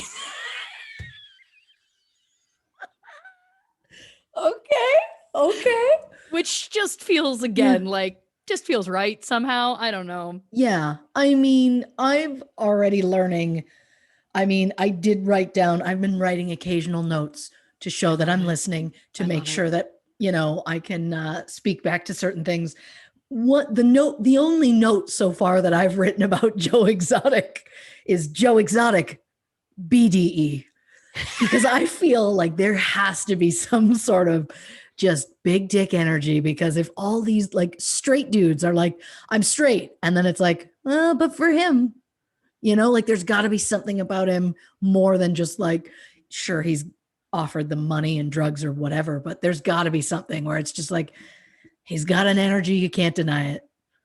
I mean, people did talk that he's like very, very charismatic and very charming, and you kind of get like caught up in his whole, like, he's kind of like a tornado, and then all of a sudden you're in it. You know what I mean? Like, people have talked about that too.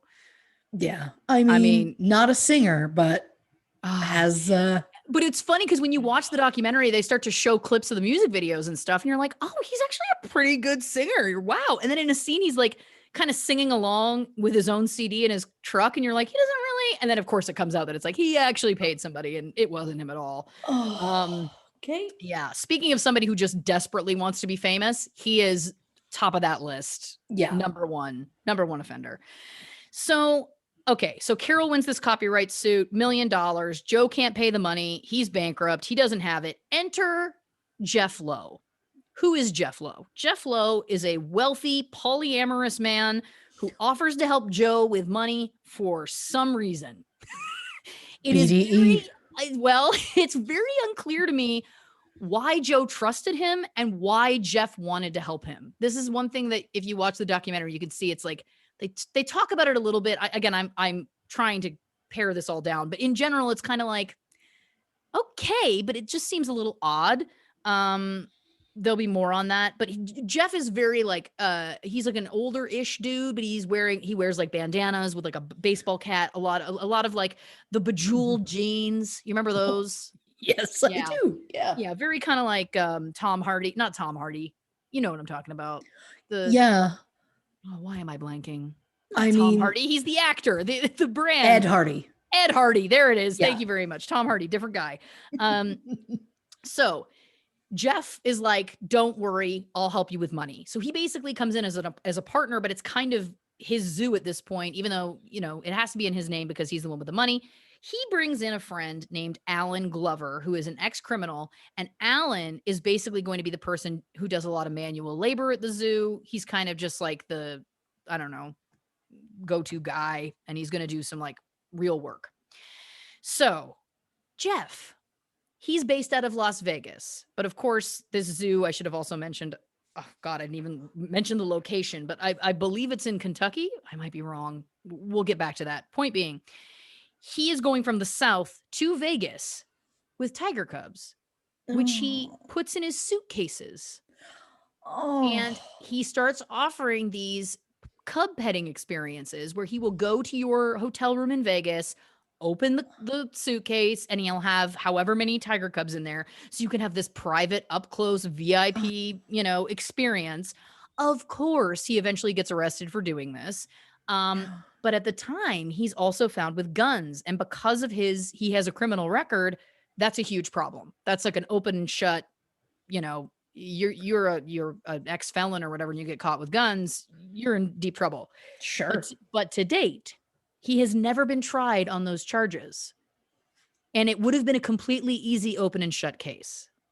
So we'll keep that in the old noggin. So Shortly after this arrest, Jeff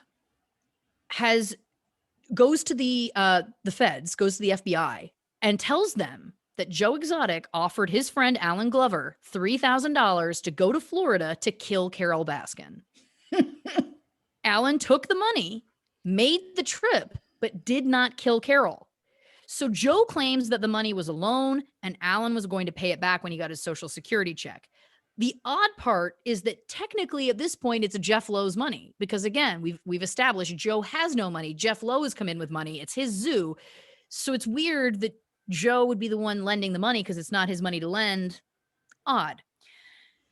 Then the feds send in a special undercover agent who shows up, and Joe Exotic says to this undercover agent that Carole, quote, has to go. The undercover agent says it could happen for $10,000, but no deal is ever made between the two of them. Somehow, that is enough, and Joe Exotic gets arrested on murder for hire charges, as well as many animal cruelty charges, 21 charges in total, 19 of which were wildlife charges. So many people believe that Jeff Lowe had made a deal with the feds to incriminate Joe Exotic in exchange for him getting off on that gun charge, because it doesn't make any sense when he was blatantly violating his own, parole or whatever it's called in that case. But here's something. Recently, people have suggested that maybe Jeff Lowe and Carole Baskin knew each other prior to all of this, and that they colluded together to try and take Joe Exotic down. And that is why he approached Joe in the first place. Because again, it seems like odd. Like it was like, how did they meet and why? And why was he all of a sudden interested in helping him? No one can find any trace of Carole Baskin's first husband, Michael Murdock. And you tell me if you think they look a lot alike. Someone's doing a reveal. Oh, I'm so proud. Oh my God. I mean, I think they're pretty similar. That is right. Okay. And also you'll love that I couldn't get my color cartridge to work, but it's fine. So hey, if I can print in black and white, so can you. I felt like it made it okay. Yeah. So this here is Michael Murdock. Of course, we will post this on True Crime and Cocktails and on the website, truecrimeandcocktails.com. Yeah. So this is Michael Murdock. This is Jeff Lowe. Obviously, Michael Murdock, this is an older photo because, we can't find anything about him anywhere. And they got divorced in 1984, I think it was. So, or around that time. So this would have been taken sometime prior to then. And this picture of Jeff Lowe would have been taken, 2013, 16, somewhere in there. So, I mean, it's not impossible. It's the nose for me. Yeah. Yeah. And the mouth. I mean, yeah. So this got brought up apparently to Jeff Lowe during a Reddit AMA, an Ask Me Anything recently. And Jeff Lowe said, and this is a quote, "Carole is not my type. If I was stuck on a deserted island with her, I would fuck a coconut." Classy gentleman. Amazing. But but he also didn't say no. Exactly. And also, no one was asking that. No one was asking, would you rather fuck Carole or a coconut? I hope somebody does, because that's the most random thing. I would have asked him how he likes the taste of potatoes. Yeah. Going back to your first thing. Good call. Absolutely.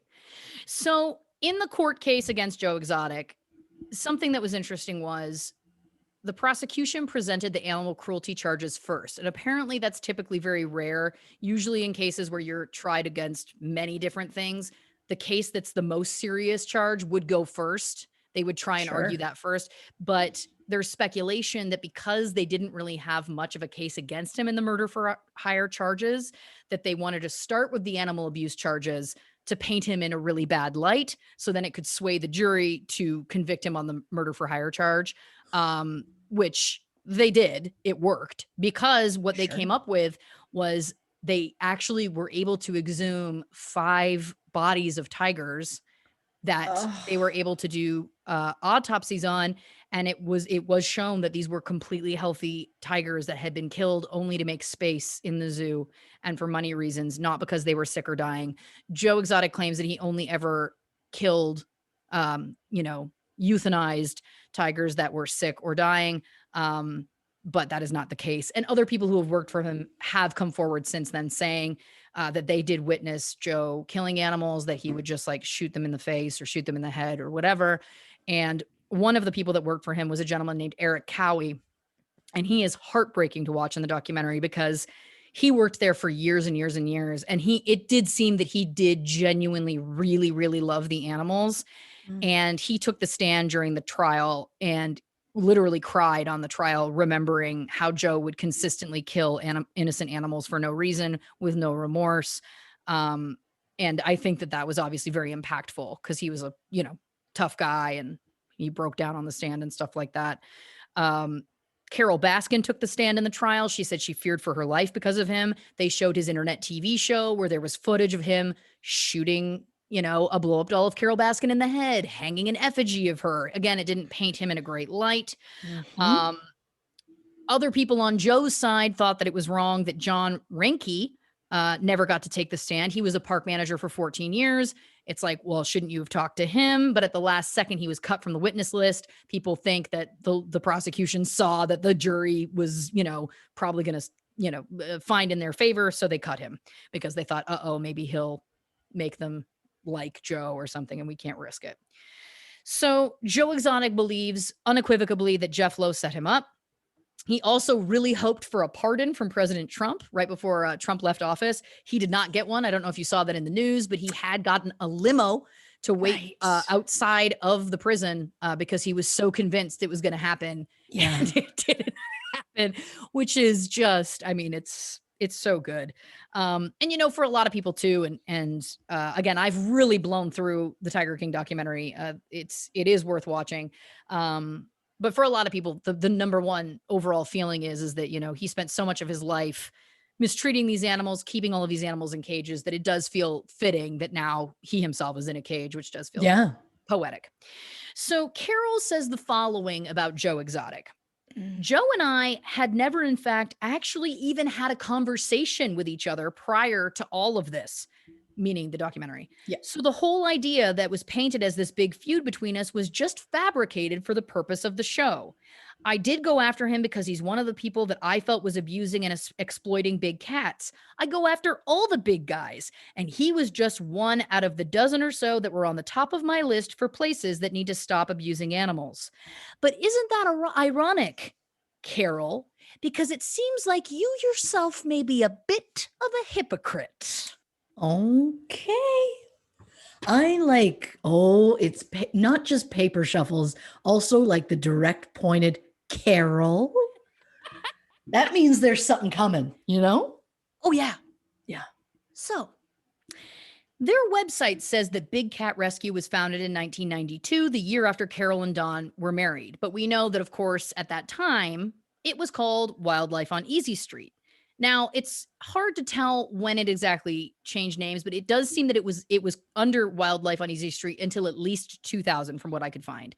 We also know that at that point, Carole was doing the exact same thing that she came after Joe for. She was breeding and selling big cats. There is even a video of her doing a step-by-step tutorial about how to take the cubs from their mothers at birth, how it's not cruel, and all this bullshit.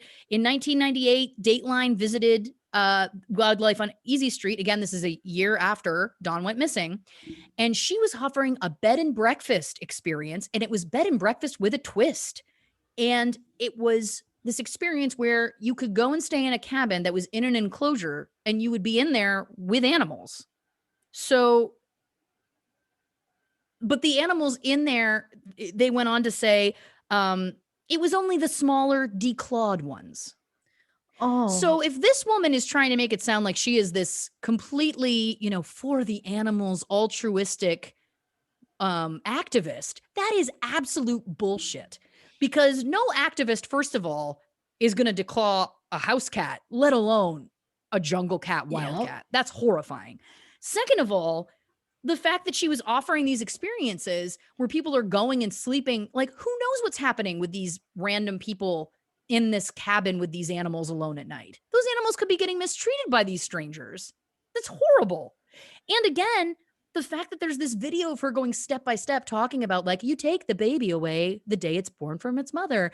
This is controversial, but I guarantee you they make great pets. It's her own voice. It's her leading you step by step again. And here's the thing.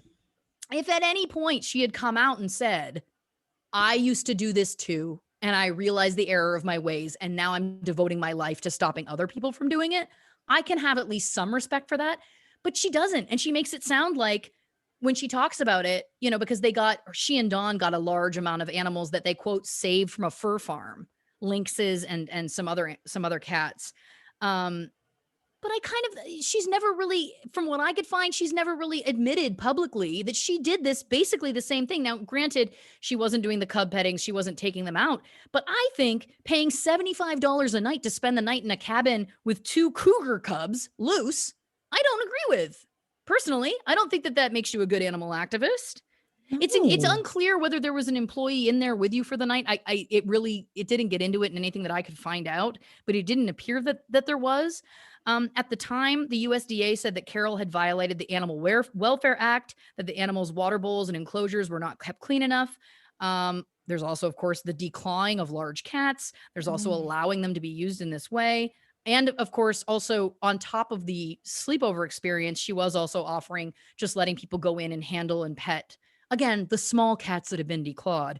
And when I say cats, I do mean still like cougars, big wild cats. Again, so I'm not defending what Joe Exotic did at all, but I do think that it's very hypocritical that she was offering these services and that she's never admitted publicly to changing her ways or anything like that. So in 2000, Wildlife on Easy Street applied to the Association of Zoos and Aquariums for accreditation as a certified related facility. The application was denied in March 2001 for various reasons, including concerns about the amount of visitor contact with the cats, lack of any trained zoological professionals on staff, insufficient formal veterinary programs, and unfinished perimeter fencing. Big Cat Rescue ceased physical encounters of any kind between the public and cats housed there in 2003. So this went on again. Now I understand that it was 2013 when she started going on her crusade to stop Joe Exotic. I get that people can change and grow in a decade. Sure. Great. To me, it's just odd again that you were engaging in that exact same behavior and that she's never said, I used to do the same thing, or I did things that were just as bad and I've changed my ways. To me, that's shady. Yes. But I think that that's why they changed their name from Wildlife on Easy Street to Big Cat Rescue. I think it was because she was trying to rebrand as being this sanctuary, this rescue place. She was definitely pushing the narrative that, she's a sanctuary, that she hopes one day she's out of business because she hopes that no one will be keeping big cats, in these ways so that they'll never have to be a rescue to help them. Right. But let me tell you a little bit more about their company names. It's never before revealed information. I love it so much. I went on a bit of a deep dive and I found a list on a website that lists basically any corporation that has ever existed in the United States. And I found a few things.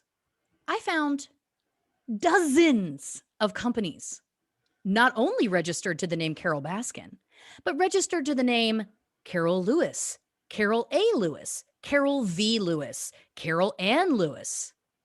Multiple variations on the same name.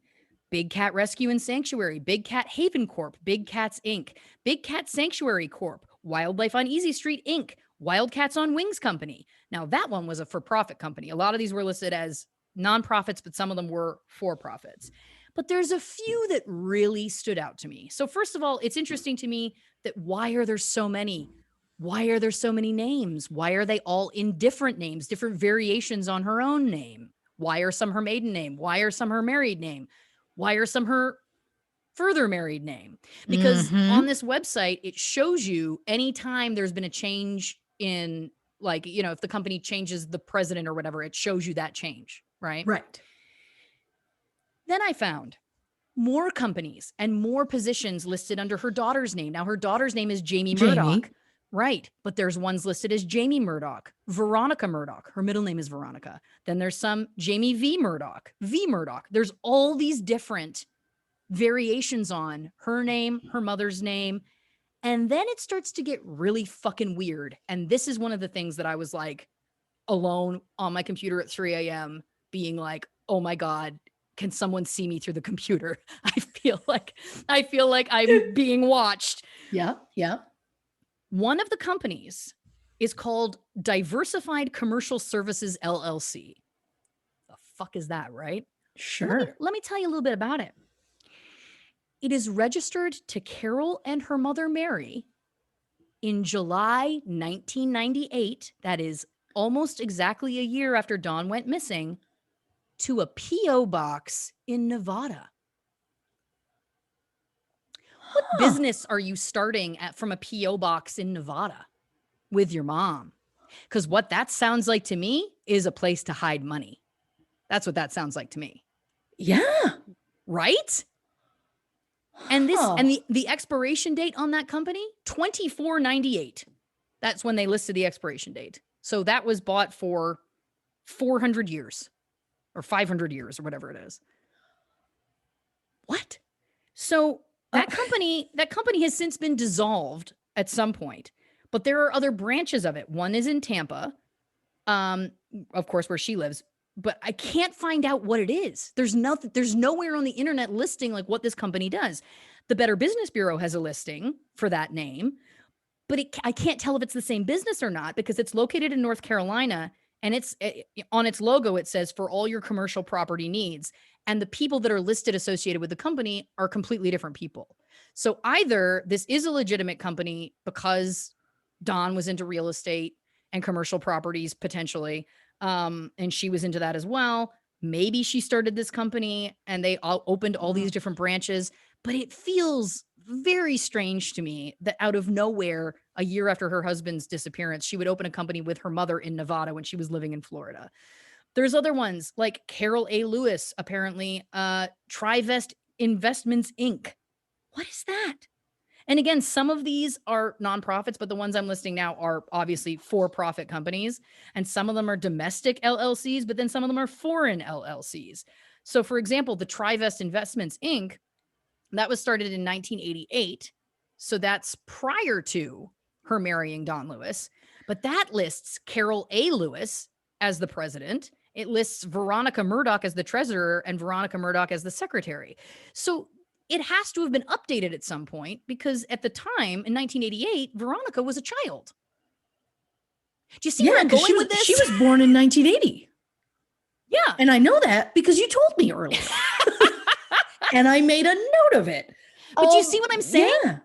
Yeah. It doesn't make sense. And there's also no real record because it shows every time a position has changed. And it doesn't show that Veronica Murdock became a treasurer or the secretary when she was an adult. It just lists her there. So is this legit? Or was she listed as a part of this company when she was a child? Is Carole hiding money, is my point, and putting it under names of people that she shouldn't have?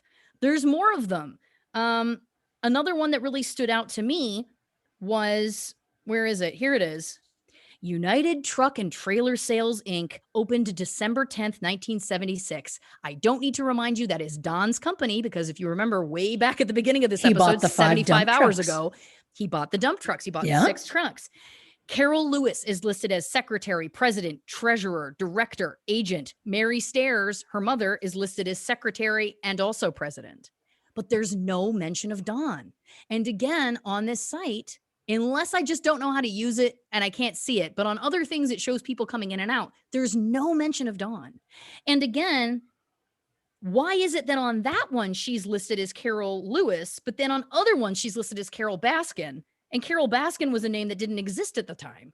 Like again, like there's ones where, you see what I'm saying? Like, yeah, it's like you just start going in a circle where you're like, what the fuck? Like none of this makes any sense. Why is she listed on the one in Nevada? Why is she listed as Carole Baskin? She wasn't Carole Baskin at that time. So she had to update that. To me, this is wild. And I also looked up Joe Exotic because I was like, he's a guy. Now, granted, I looked up, he could be Yeah. putting things into multiple people's names. And Yeah. he's had so many last names. He's taken the last names of virtually all of his husbands at different points. So I tried combinations of so many of the last names I know he's had, and I could only find 2 companies listed to him. The one was the zoo. And then the other one was like a nonprofit that it seemed like he had started. Completely reasonable. Completely Sure. reasonable. And he's somebody that I expected to see like, oh, does he have all these Yeah. shell companies or whatever? But to me, and I could go on and on about this because there was so much, but I won't. I think I've made my point. The point being is there are so many companies listed to her and her mother and her daughter under all these different variations of their names. Again, why? This is feeling very Murder on Middle Beach. Jeffrey Hamburg had so many different companies that he was associated with, and sometimes it had his middle initial, sometimes it didn't, sometimes it would have a full name. So yeah, and that was very clearly just like he was making shell corporations for some money laundering. So And I think that's what this is. she could be 100%. shuffling money around to different places. To me, starting a random business a year after Dawn went missing with her mother out of a Nevada post office box, there's just no way that that's not shady. Yeah. And like, where's her mother from? Her mother's in Florida? As far as I know. So then, like, you have no business in Vegas. I mean, it's also, listen, and who knows, maybe it's possible that her mother had moved to Las Vegas. It's possible that it could all be legit. Let me make that clear. But it does seem odd to me that then there's also so many companies that are listed with those variations on the same name. Do you know what I mean? And a lot of them are nonprofits, but some of them aren't. And it's like, again, like I read them all to you before, and there's like 1, 2, 3, 4, 5, 6, 7, 8, 9, 10, 11, 12, 13 that I counted, 14 if you include another one that was just Jamie Murdock on her own. That's not normal. It's not normal. No. It's not normal. And when they're all variations on a theme other than the trucking one, which again, I'm like, how did you change it into your name? How is it in your name and your mother's name? Because I bet you any money, if we could somehow go back, it was probably in Dawn's name and Anne's name is what I would put my money on at some point. Well, yeah. Anyway, so that was my other, like, those were my 2 big reveals. The pilot license, which I think is crazy because there's so much implication that he died getting pushed out of a plane potentially. Thus, if she was able to fly a plane, that's a huge detail. Yeah. And also her forming all of these companies. It just feels, again, super shady. And it's also expensive to open a corporation. I don't know how much it is. Well, actually, that's not true.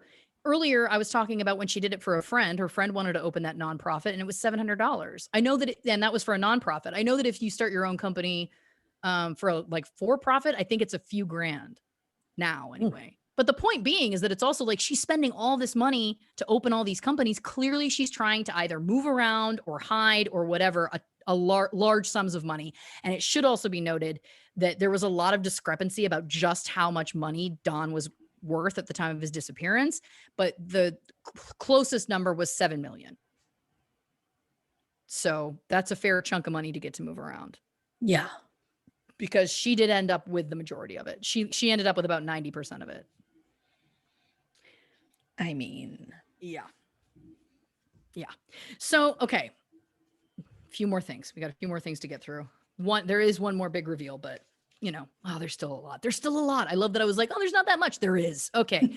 So ex-boyfriend, Alan Schreier. Okay. He started dating Carole 2 years after Dawn went missing. They were together for 2 years and 3 months. I love that he could just pull that out. But anyway, he worked in real estate. He had a son named Todd, who was 15 at the time that they started dating. Alan met Carole on Match.com. Apparently, her opener to him when they started chatting was, buy People magazine this week. I'm in it. Then you'll know I'm real. There was a story about her that week. It was about the B&B, where you could come and spend the night with the Wildcats. Apparently, he was into it. So they started dating. Alan says as I referenced earlier, she is the smartest person that he has ever met, that she's very good at court, that she would just read, represent herself. She had a great record. He moved in with her, and his son Todd lived with them as well. Todd said that Carole is cold, distant, and does not like people. The rules in her house were extreme. He was never allowed to have friends over. He wasn't even allowed access to the whole house. She wouldn't speak to him at all. And eventually he got so upset about this that he moved out to live with his grandmother. Alan corroborates this completely. I saw interviews with each of them individually. They weren't in the same room. He said Carole did not like his son or people in general, that he would not talk to Todd at all, and that he would not let Todd on their side of the house. Forgive me, but as a mother, there she is. If I'm a single parent and I have one child, multiple children, doesn't matter. I'm a mother in some way. And I start seeing someone and they're like, hate your child. I won't speak to them. They can't be over on our side of the house. I'd be like, well, my loyalty is to my child over getting laid. So bye. Well, I think much like you, the BDE of Joe Exotic, I think we got some BVE when it comes to Carole Baskin, because she apparently also, I thought the exact same thing. I was like, if she was that terrible to your son, why did you stay with her for over 2 years? I agree.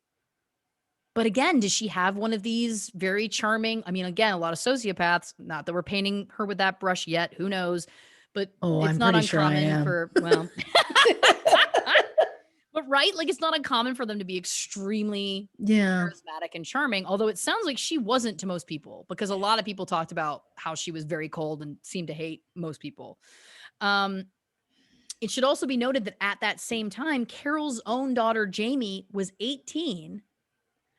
But Alan said that it was a very strange relationship. He said that Jamie lived on the sanctuary and that Carole's house was about 3 miles away, and that he felt their relationship was very distant, lacked emotion, and lacked empathy. And I thought that was a very interesting description, especially when it's like, I know that 18, you're technically an adult, but also like a lot of barely. A lot of 18-year-olds are still living at home. Yeah. I thought it was interesting that she was living on the sanctuary, and it's like, so were you working there by choice, or was that kind of expected of you? Like, what does that look like? Again, so then Alan was asked, well, how did Carole present Dawn disappearing to you? And he said, well, she said that Dawn would dumpster dive, not know where he was for large periods of time, would carry large amounts of money around. Carole said she thought he owed someone money and they took him out, and I believed her. Then he said, originally I was 99.9% sure she didn't kill Dawn, but now because of the forged will, I think it's 50-50. I was like, that's a big shift. So that's Alan, the ex-boyfriend. His son Todd, when asked, said, and I quote, I don't think she's a killer, just a bitch. Oh, I like Todd. Oh, yeah. Listen, Todd had a lot of anger in him, you could tell. It should also be noted, of course, where did she get this last name Baskin that we all know and love? Well, she met her current husband, Howard Baskin, November 1st, 2002. They were married November 1st, 2004. His number one goal in life, he said, is to make her happy.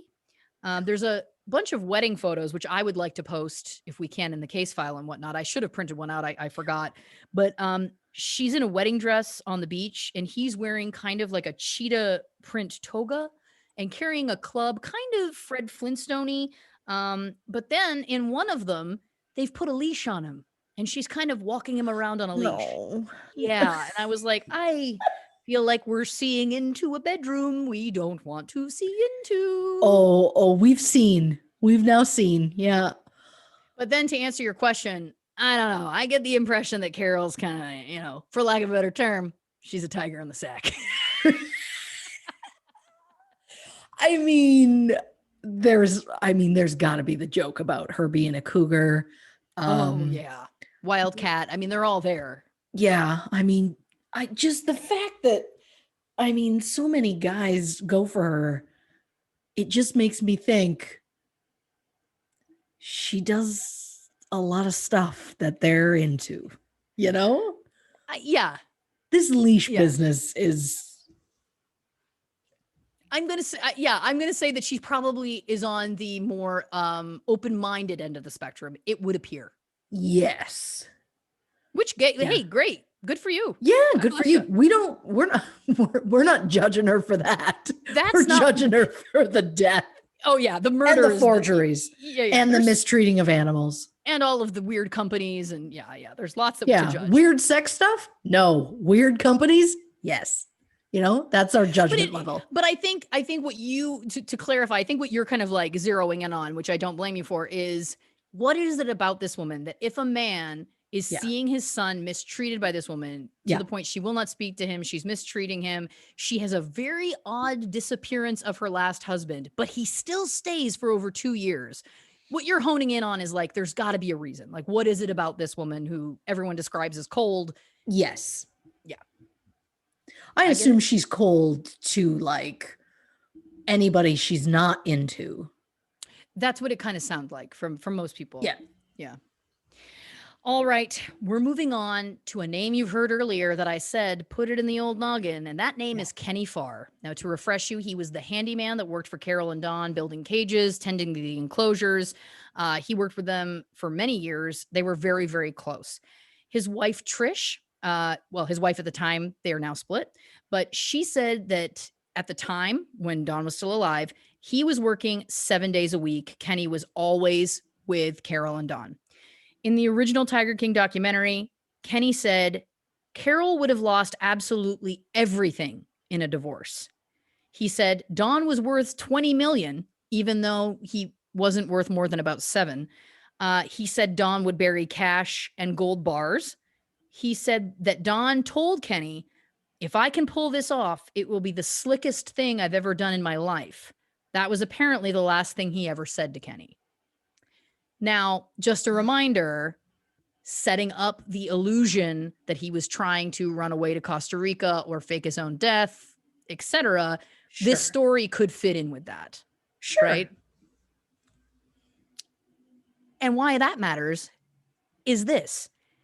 New information has come out that shortly after Don went missing, Carole sold a lot of income properties to Kenny for under market value.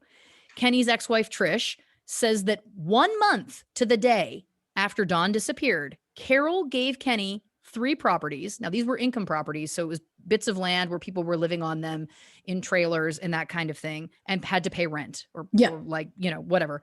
So all of them had homes on them. She charged him $3,000 per property. It worked out to being $9,080 specifically. Why is this relevant? Because anything under $10,000 doesn't have to be traced. That is $20 less than 10 grand. This is a woman, again, who's very smart. She does her reading. So the land was all valued at $150,000 and she sold it for just under 10.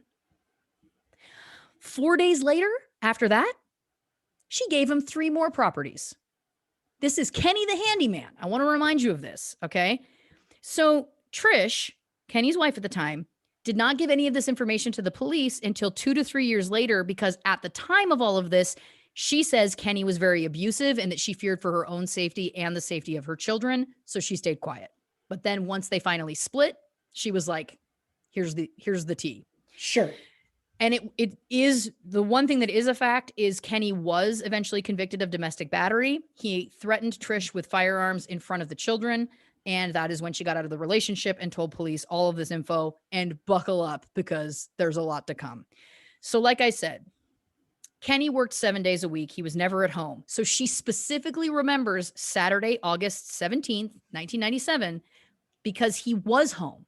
So it sticks out in her mind because it was weird that he was home in the day, right? Sure. He got a page. He ran to the phone, and then someone pulled up outside, and Kenny leaves in a car with this person. She said he was in a panic to get out of the house. This was 2 days before Don was officially reported missing. So Kenny comes home that night around 11 or 12 at night with one of Don's vans. He says to Trish, help me with these. They go outside. He opens the back of the van, pulls up a blanket, and there is a pile of guns. She said guns on guns on guns, all different kinds of guns. And he was like, let's get these into the house. She's concerned. She's like, wait a second, what's going on? This is Don's van. These are obviously Don's guns.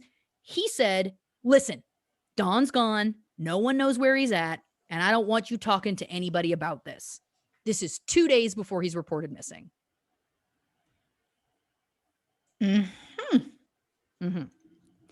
Kenny then goes on to tell her that their phones could be tapped. So don't talk to anyone about Don. And he would refuse to tell her anything else. On the 19th, 2 days later, Trish sees on the news that Don has been reported missing. So she realizes that she knew about Don's disappearance 2 days before it was reported. So she asks Kenny, what's going on? And he says, and this is a quote, don't ask questions you don't want the answer to. Huh? Yeah. So Trish says it was around this same time that a large freezer with a padlock had showed up on their front porch, and it vanished a week after Dawn went missing. When she was later trying to leave Kenny, she claims that Kenny had her by the hair. Again, he was physically abusive. Yeah. And said to her, if you try to leave me one more time, I swear to you, you're going to end up just like Dawn did in the meat grinder. I mean, yeah. Trish says that they had two like meat plant, large meat grinders, obviously to grind up, I'm sure big cow parts and stuff like that to feed to the cats. She said it was huge. It had to be pulled around by a golf cart. It was big. It should also be noted that when Carole was asked about the meat grinder theory at one point, she was like, oh, it's like this. It's so small. It's like it's pencil sharpener. It sits on my, she never admitted that they had these larger meat grinders. This woman, Trish, claims that yes, they did. And also it's not like, it would not be abnormal for them to have a meat grinder that large. It should also be noted that Trish says one of the meat grinders went to the Tampa machinery auction the second week of September that year because she found the receipt in Kenny's pants. The auction only keeps its records for 7 years, so unfortunately it cannot be confirmed or denied that this happened. But in one of the documentaries I watched, they interviewed the man who runs the auction. He absolutely remembers Dawn. He said Dawn brought in stuff all the time. So it wouldn't be abnormal to see something come in from the sanctuary that was not weird. He called Dawn eccentric, strange, soft-spoken, and said he would trade anything he thought he could get money for. But then he also said his love of his animals and his love of his money were just too much for him to only disappear. I thought that was interesting as somebody who kind of barely knew him or only knew him in a business sense.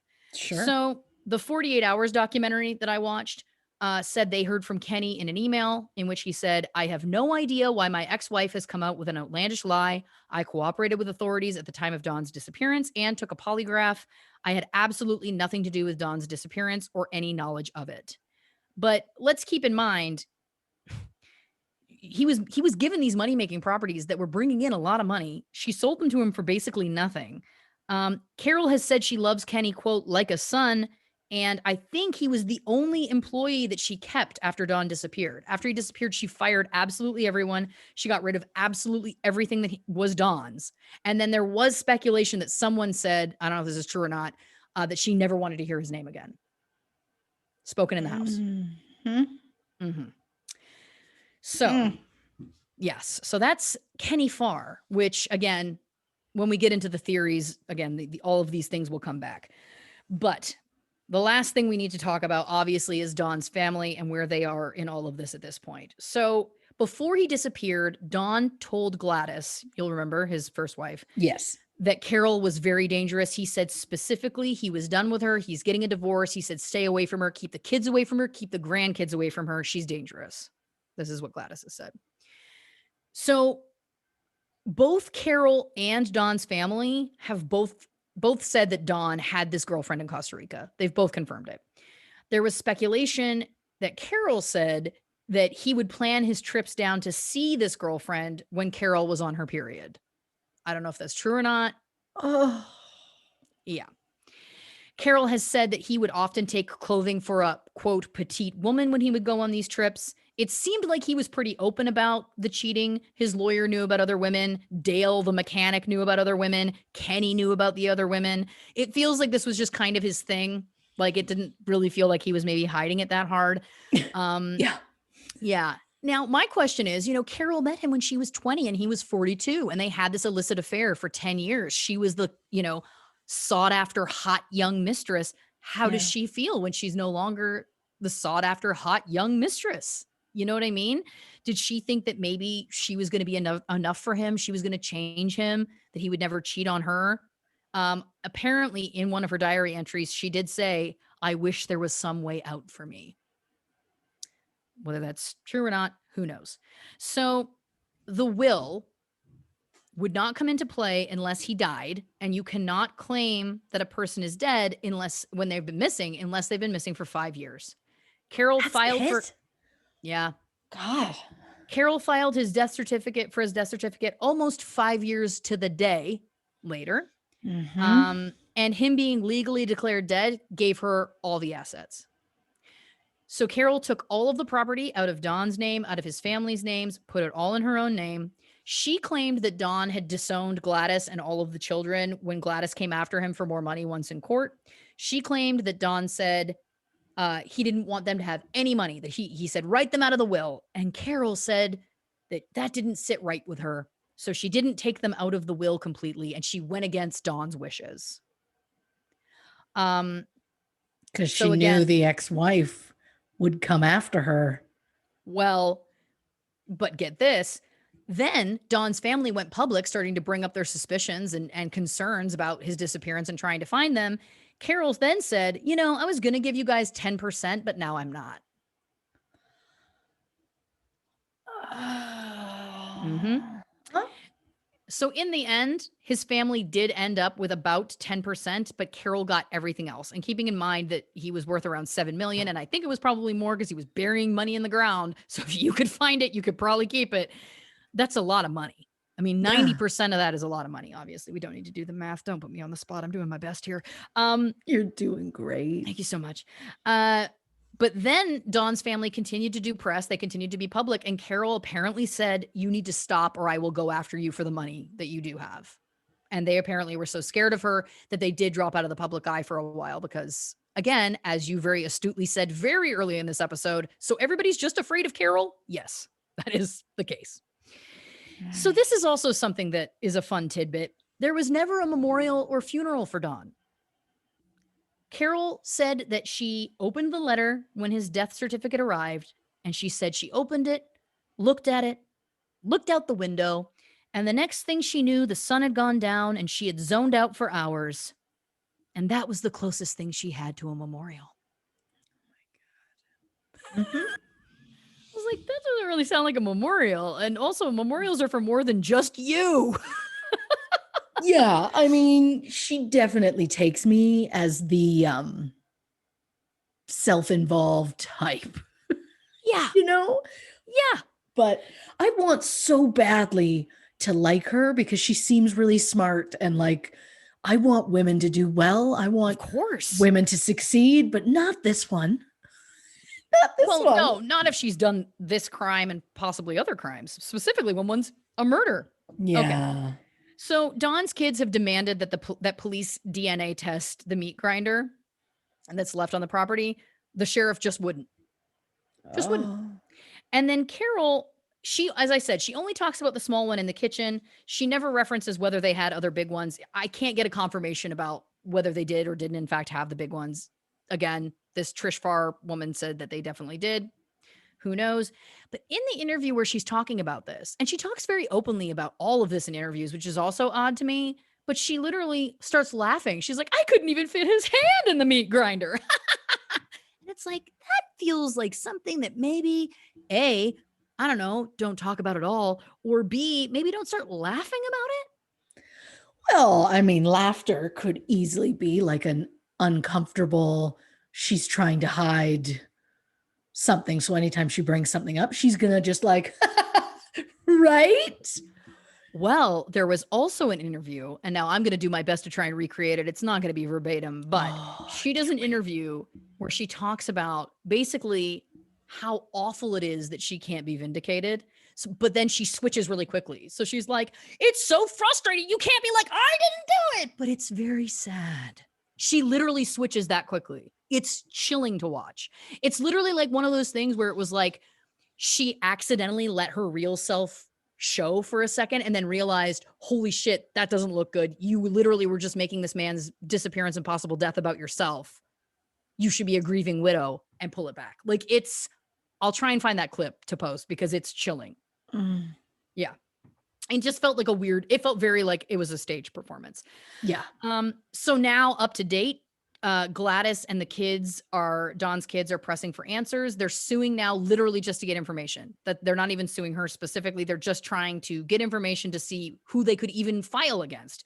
They believe that they were cheated out of the $7 million estate because of the forgeries. Carole has filed a motion to dismiss that lawsuit. And now there is an anonymous donor who has come forward offering $100,000 as a reward for any information about Dawn. Now, as I said before, obviously, or we said in the beginning, Tiger King made Carole extremely famous, and she actually was on the most recent season of Dancing with the Stars, which feels kind of weird because, again, she potentially no involved offense, in a but they will take anybody, won't they?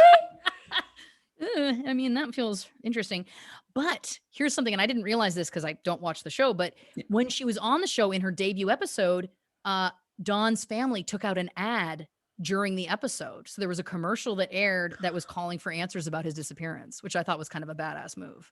That's amazing. Yeah. Oh, well played. Because people are watching that episode for her. Oh, yeah. Because she's obviously, well done. I mean, a lot of people watch Tiger King. Now she charges $300 per cameo. Apparently she made $20,000 the first day she was on Cameo. Can't talk about it. Oh my God. Yeah. What do you want her to say to you? Well, apparently she says she does turn down all requests for videos relating to her missing husband. And this is the quote. I declined their request to say things that would make fun of my husband's disappearance because that was such a tragic time in my life and in that of those who loved him. She also adds, she doesn't believe those requests are coming from a bad place, but talking about the cold case is still a sore subject.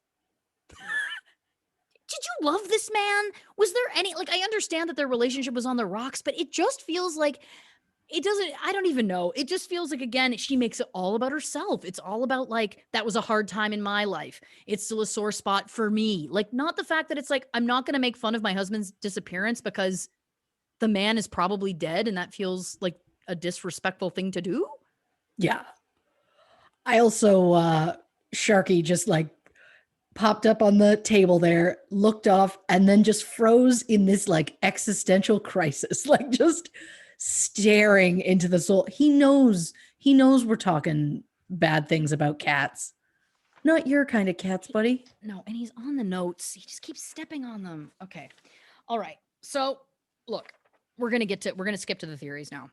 We're going to skip to the theories because there's still a lot to get through because there's stuff we haven't hit. So first theory that I haven't even talked about is Carrie. Now I'm getting frantic. Carole buried him with a septic tank. So there was a theory that there was a septic tank put in around the time of Dawn's disappearance and that he was buried somewhere around this septic tank. The sheriff said, oh, it wasn't put in around the time of the disappearance, but the permit was issued shortly before he disappeared. And there are receipts that show that the dirt was delivered on August 6th and that it was put in on August 14th, which again, Anne McQueen believes that he went missing August 15th because that was the last time that she saw him. She never spoke to him again. Again, Carole says she spoke to him on the 18th, but the other thing we haven't confirmed is, did she see him in person or did she talk to him on the phone? That's never been clarified.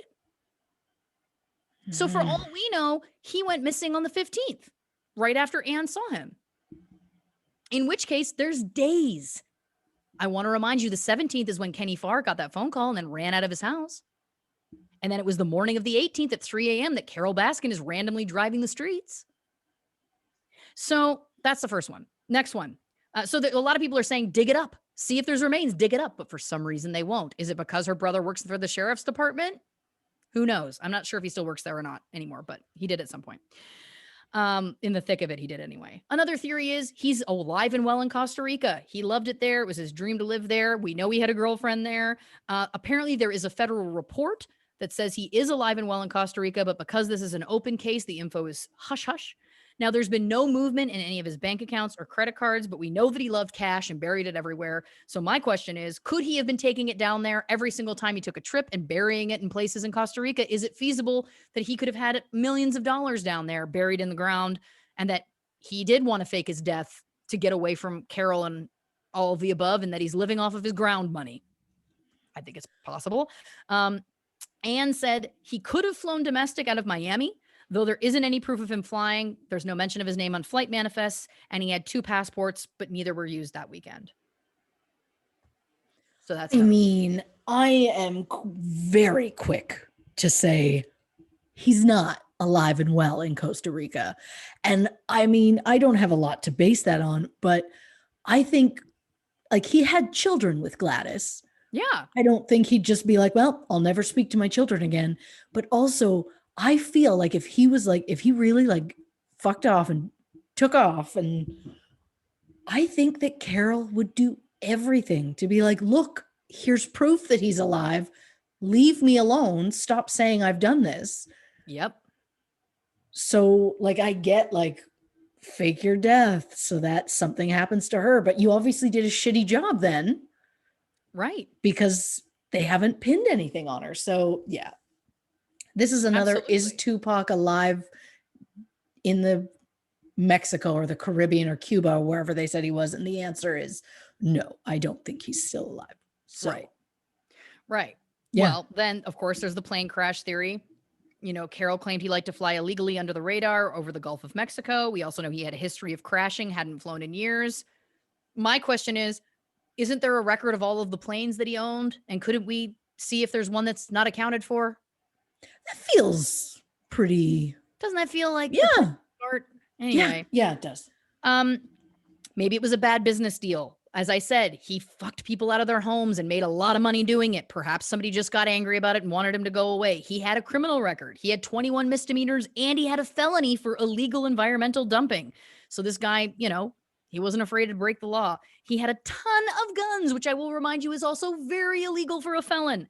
So it is possible to me that he was, you know, how was he getting these illegal guns? It could be that he was mixed up with some bad people, which brings us to another theory, which is the Dixie Mafia. So a confidential informant said that there is a property in Florida that potentially has bodies. It was apparently owned by a mafia guy who was a member of the Dixie Mafia, which was started in the 70s. Apparently they were brutal, you know, not to mess with them. And they had this property in Florida that had a lot of land, which they used as unofficial runways for planes for drug traffickers. So it was kind of in the middle of nowhere, a lot of land. And it could have been that something went wrong, a business deal. He got tied up with the wrong people. This land is now cow pastures, where the planes used to land. There could be, it's huge. There could be bodies all through it. In the one documentary I was watching, the gentleman tried to get permission to look at the land, and he was told very aggressively that is a hard no. And so he left very quickly because the guy looked quite angry. But is it possible that he got mixed up with the mafia, got taken out and is buried there? Absolutely possible. Sure. The next one, and this is one that is really, really chilling, the lake house theory. Now, Trish Farr, Kenny's ex-wife, mentioned in an interview that there was a gator-infested lake that was never searched at the time of Dawn's disappearance. And it turns out Dawn owned a house on that lake. Apparently, it was very rural at the time. There was a few houses, but not a lot. And it was it was remote enough that she thinks you could make noise and you wouldn't be heard. And that there was so many gators in this water that you could throw a body in there and it would go. Now it's much more developed. There's a lot of houses and stuff like that on the lake. Carole sold the lake house in 1998, the year after he disappeared. So he hadn't been away that long. His house was a direct shot to the southwestern portion of the lake. So a search was started last year of the lake by a documentary crew for the first time. The lake had never been searched prior. They took a cadaver dog on a boat. The dog did alert multiple times. They repeated an hour later. The dog did it again. He alerted that he smelled something. This was 20 to 30 feet off the dock on the southwest side of the lake, again, near where Dawn's lake house was. So the documentary crew called the police and they said, we've got this cadaver dog. This is what's going on. The police took it seriously. They sent detectives out. They sent divers out. They sent a boat out. It's the first time the lake, again, was searched in 23 years. The divers searched for 2 hours, but the water is extremely murky and they had very little visibility underwater. So they said it was really hard. The hope was that they would find a tooth or a clothing fragment, but what they were looking, or the meat grinder. Did they take this giant meat grinder and dump it in the lake? Possible. But again, the hope of finding a tooth or a clothing fragment, which are very small when you're dealing with extremely murky water, it was not. It feels like that could be, you could search that lake. You're looking for a needle in a haystack. So as of now, nothing has been recovered from there. But I thought that was a very interesting theory as well. Of course, there is also the theory that she simply put him in the meat grinder and then fed him to the tigers, as Joe Exotic claims. Crazier things have happened, right? Because the other thing is, my question is, did Kenny Farr, she called him on the 17th, he runs. Does she help him kill him, or she's already killed him? Does he help her with the body is my point. And that's why she gives him all this land as this payoff. And it's bought his silence. And he starts saying things that help prove this story. Like when he said, oh, Dawn said he was trying to pull off this great trick or whatever, it's like, right.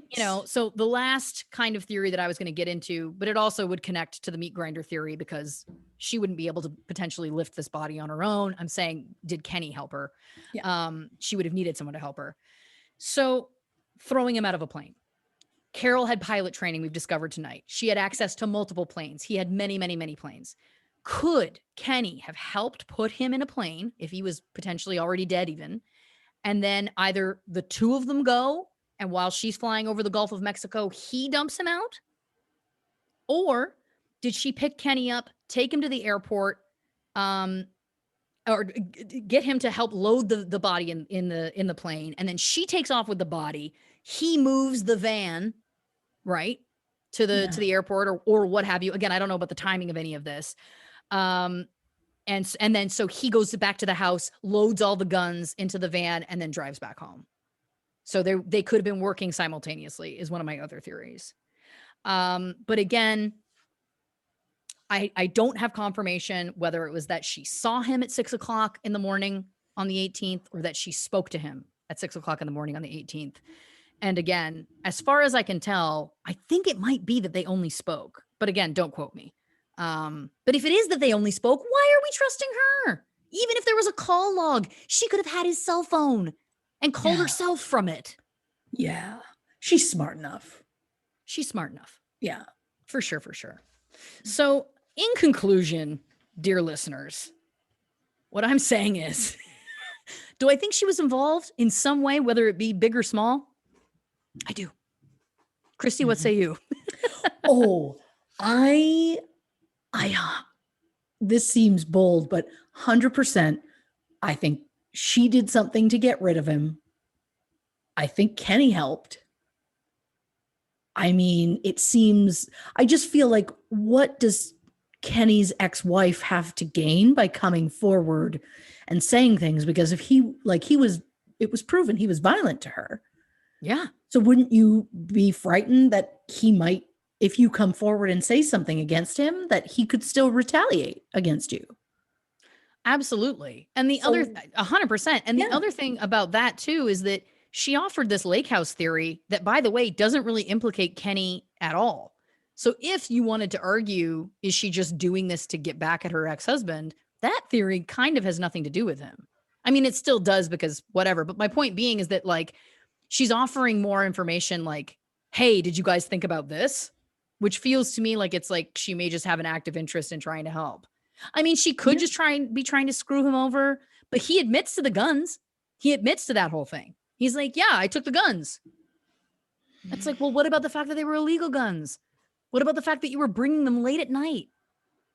Yeah. He admits to enough of it that it's like, so there is some truth to what she's saying. Right. I mean, really, the only question that I have. Yeah. Do you know the operating hours of Albertsons? Ooh, great question. Because she said she was going there at 3 a.m. My question, and also like, can you get Milk like, byproduct? yeah, like I have a lot of questions about that, but like It's a good question. at 3 a.m. In 1997. I mean, now I would buy it because I think there's a lot of 24-hour grocery stores. That wouldn't be Sure. crazy. I mean, Tampa is a, big city, but again, that's a great question. I don't know. And I don't know how we would even find that information. But again, it I don't didn't know. feel like, from what I was reading, it didn't feel like that ever really got properly investigated. It was kind of just like this blip. It's like, wait a minute, that feels a little bit odd. Isn't it odd to go run an errand at 3 a.m.? Yes. Yeah. Right. And then she happens to have her car break down. She happens to run into her brother who happens to work for the sheriff's department. Again, like, to me, I just feel like, I think that that chunk of time between when Anne McQueen saw him last on the 15th and she reports him missing on the 19th, I think all of that time is in play. Oh, absolutely. Because I don't think anyone else saw him during that time other than Carole claiming to either have seen or heard from him on the 18th. I don't know that anyone else, from what I could see, had seen him in those days. Maybe again, I'd have to double check the exact timing of when he saw Dale the mechanic. But my point being is, I think there's a lot of time at play when we're banking on Carole being truthful about the 18th.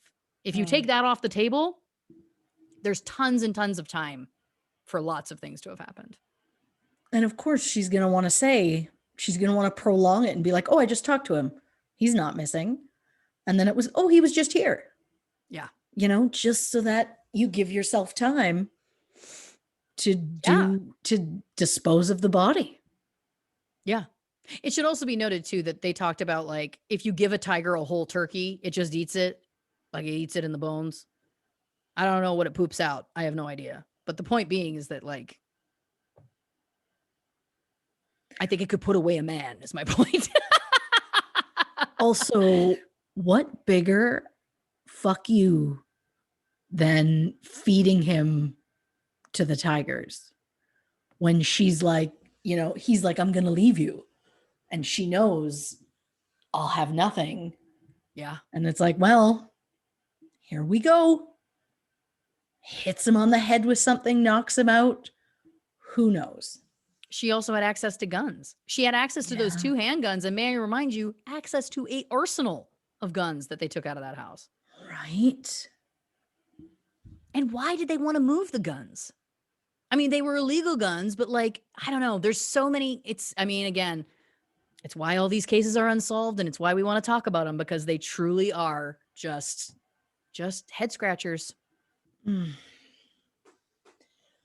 Look, I am so proud to say this. Lauren Ash, thank you so much for your research. You went above and beyond, and I am proud to say, I think you made me look bad. No, I think no. Not true. The student has become the master. I'll say that. Well, I'll tell you this. I can't do it long term. My nerves won't survive. Listen, I learned it from you. I had big shoes to fill. I just wanted to live up to the very high bar that you'd set. I had a joy doing it, honestly. It is a rush. I will say it is definitely a rush. I get what the drug kind of high that you get when you find something. But I also got to say, dear listeners, and I know we all already know it, but I got to drive it home, having experienced it now, the level of work that this woman, Christy, goes through to bring us this podcast, having done it myself. I mean, I knew logically, I understood. I didn't think she was lying, but having done it myself, it's a fucking lot. So I want to thank you, because this really gave me a chance to see things through your eyes. And I appreciate you more than ever. I mean, I always did, but I really do have a very keen understanding of just what goes into making these episodes. And I couldn't appreciate you more. I mean, since we're doing compliments, again to you, because if I may, dear listeners, you might think, like, I had multiple people. Lauren said to me earlier, and even my husband had both been like, oh, you don't have anything to worry about. You don't really have anything to do tonight. And I was like, are you kidding me? I am sick about driving that bus. There is like a level of energy that you need to bring to certain parts. I don't feel like I hit it, but that's neither here nor there. It was my first time. I'm giving myself a break. But there's just like trying to steer things in the right way, trying to like seamlessly, if I may, take us out to a mid roll and then seamlessly bringing us back in. Whereas I was just like, hi, like, I just felt really awkward and just physically ill about it. So let me say it. This job is no joke. And I appreciate you so much for that. And I would like people to know the amount of effort that this takes, because I'm just doing my best not to yak. And that's just how it goes. So I want to thank Lauren for trusting me enough to drive this bus. I would like to thank you, dear listeners, for taking a chance on an unknown kid. Sorry, that was a line from Clueless. I loved it. It's a thing I quote quite often, and most people don't know what I'm talking about. I'm also very pleased to announce our next episode is the result of our very first Patreon poll. Yes. So our next episode, do you want to announce the episode? Oh yeah, because you get. So I'll like lead you in. Yeah. Okay. On the next True Crime and Cocktails, Princess Diana. Oh yeah. Now, if you would like to have a say in the next Patreon poll, check out our Patreon at patreon.com/True Crime and Cocktails. And then since you're online anyway, check us out on Instagram and Facebook at True Crime and Cocktails, or on Twitter at Not Detectives. And if you want to deep dive this case further or check out other ones we have talked about, truecrimeandcocktails.com is where you're going to want to go to get all of our virtual case files. And we will post any photos that Lauren has mentioned tonight. We will post those in there as well as on our Instagram. And we just want to thank you for joining us on this Freaky Friday parent trap switcheroo, whatever we're going to call it. And this has been a real joy. We've both been so nervous and very anxious about it. So be kind. And it is, I am completely jazzed to say this. Lauren, would you like to say goodnight to the people? Good night, everybody. Good night.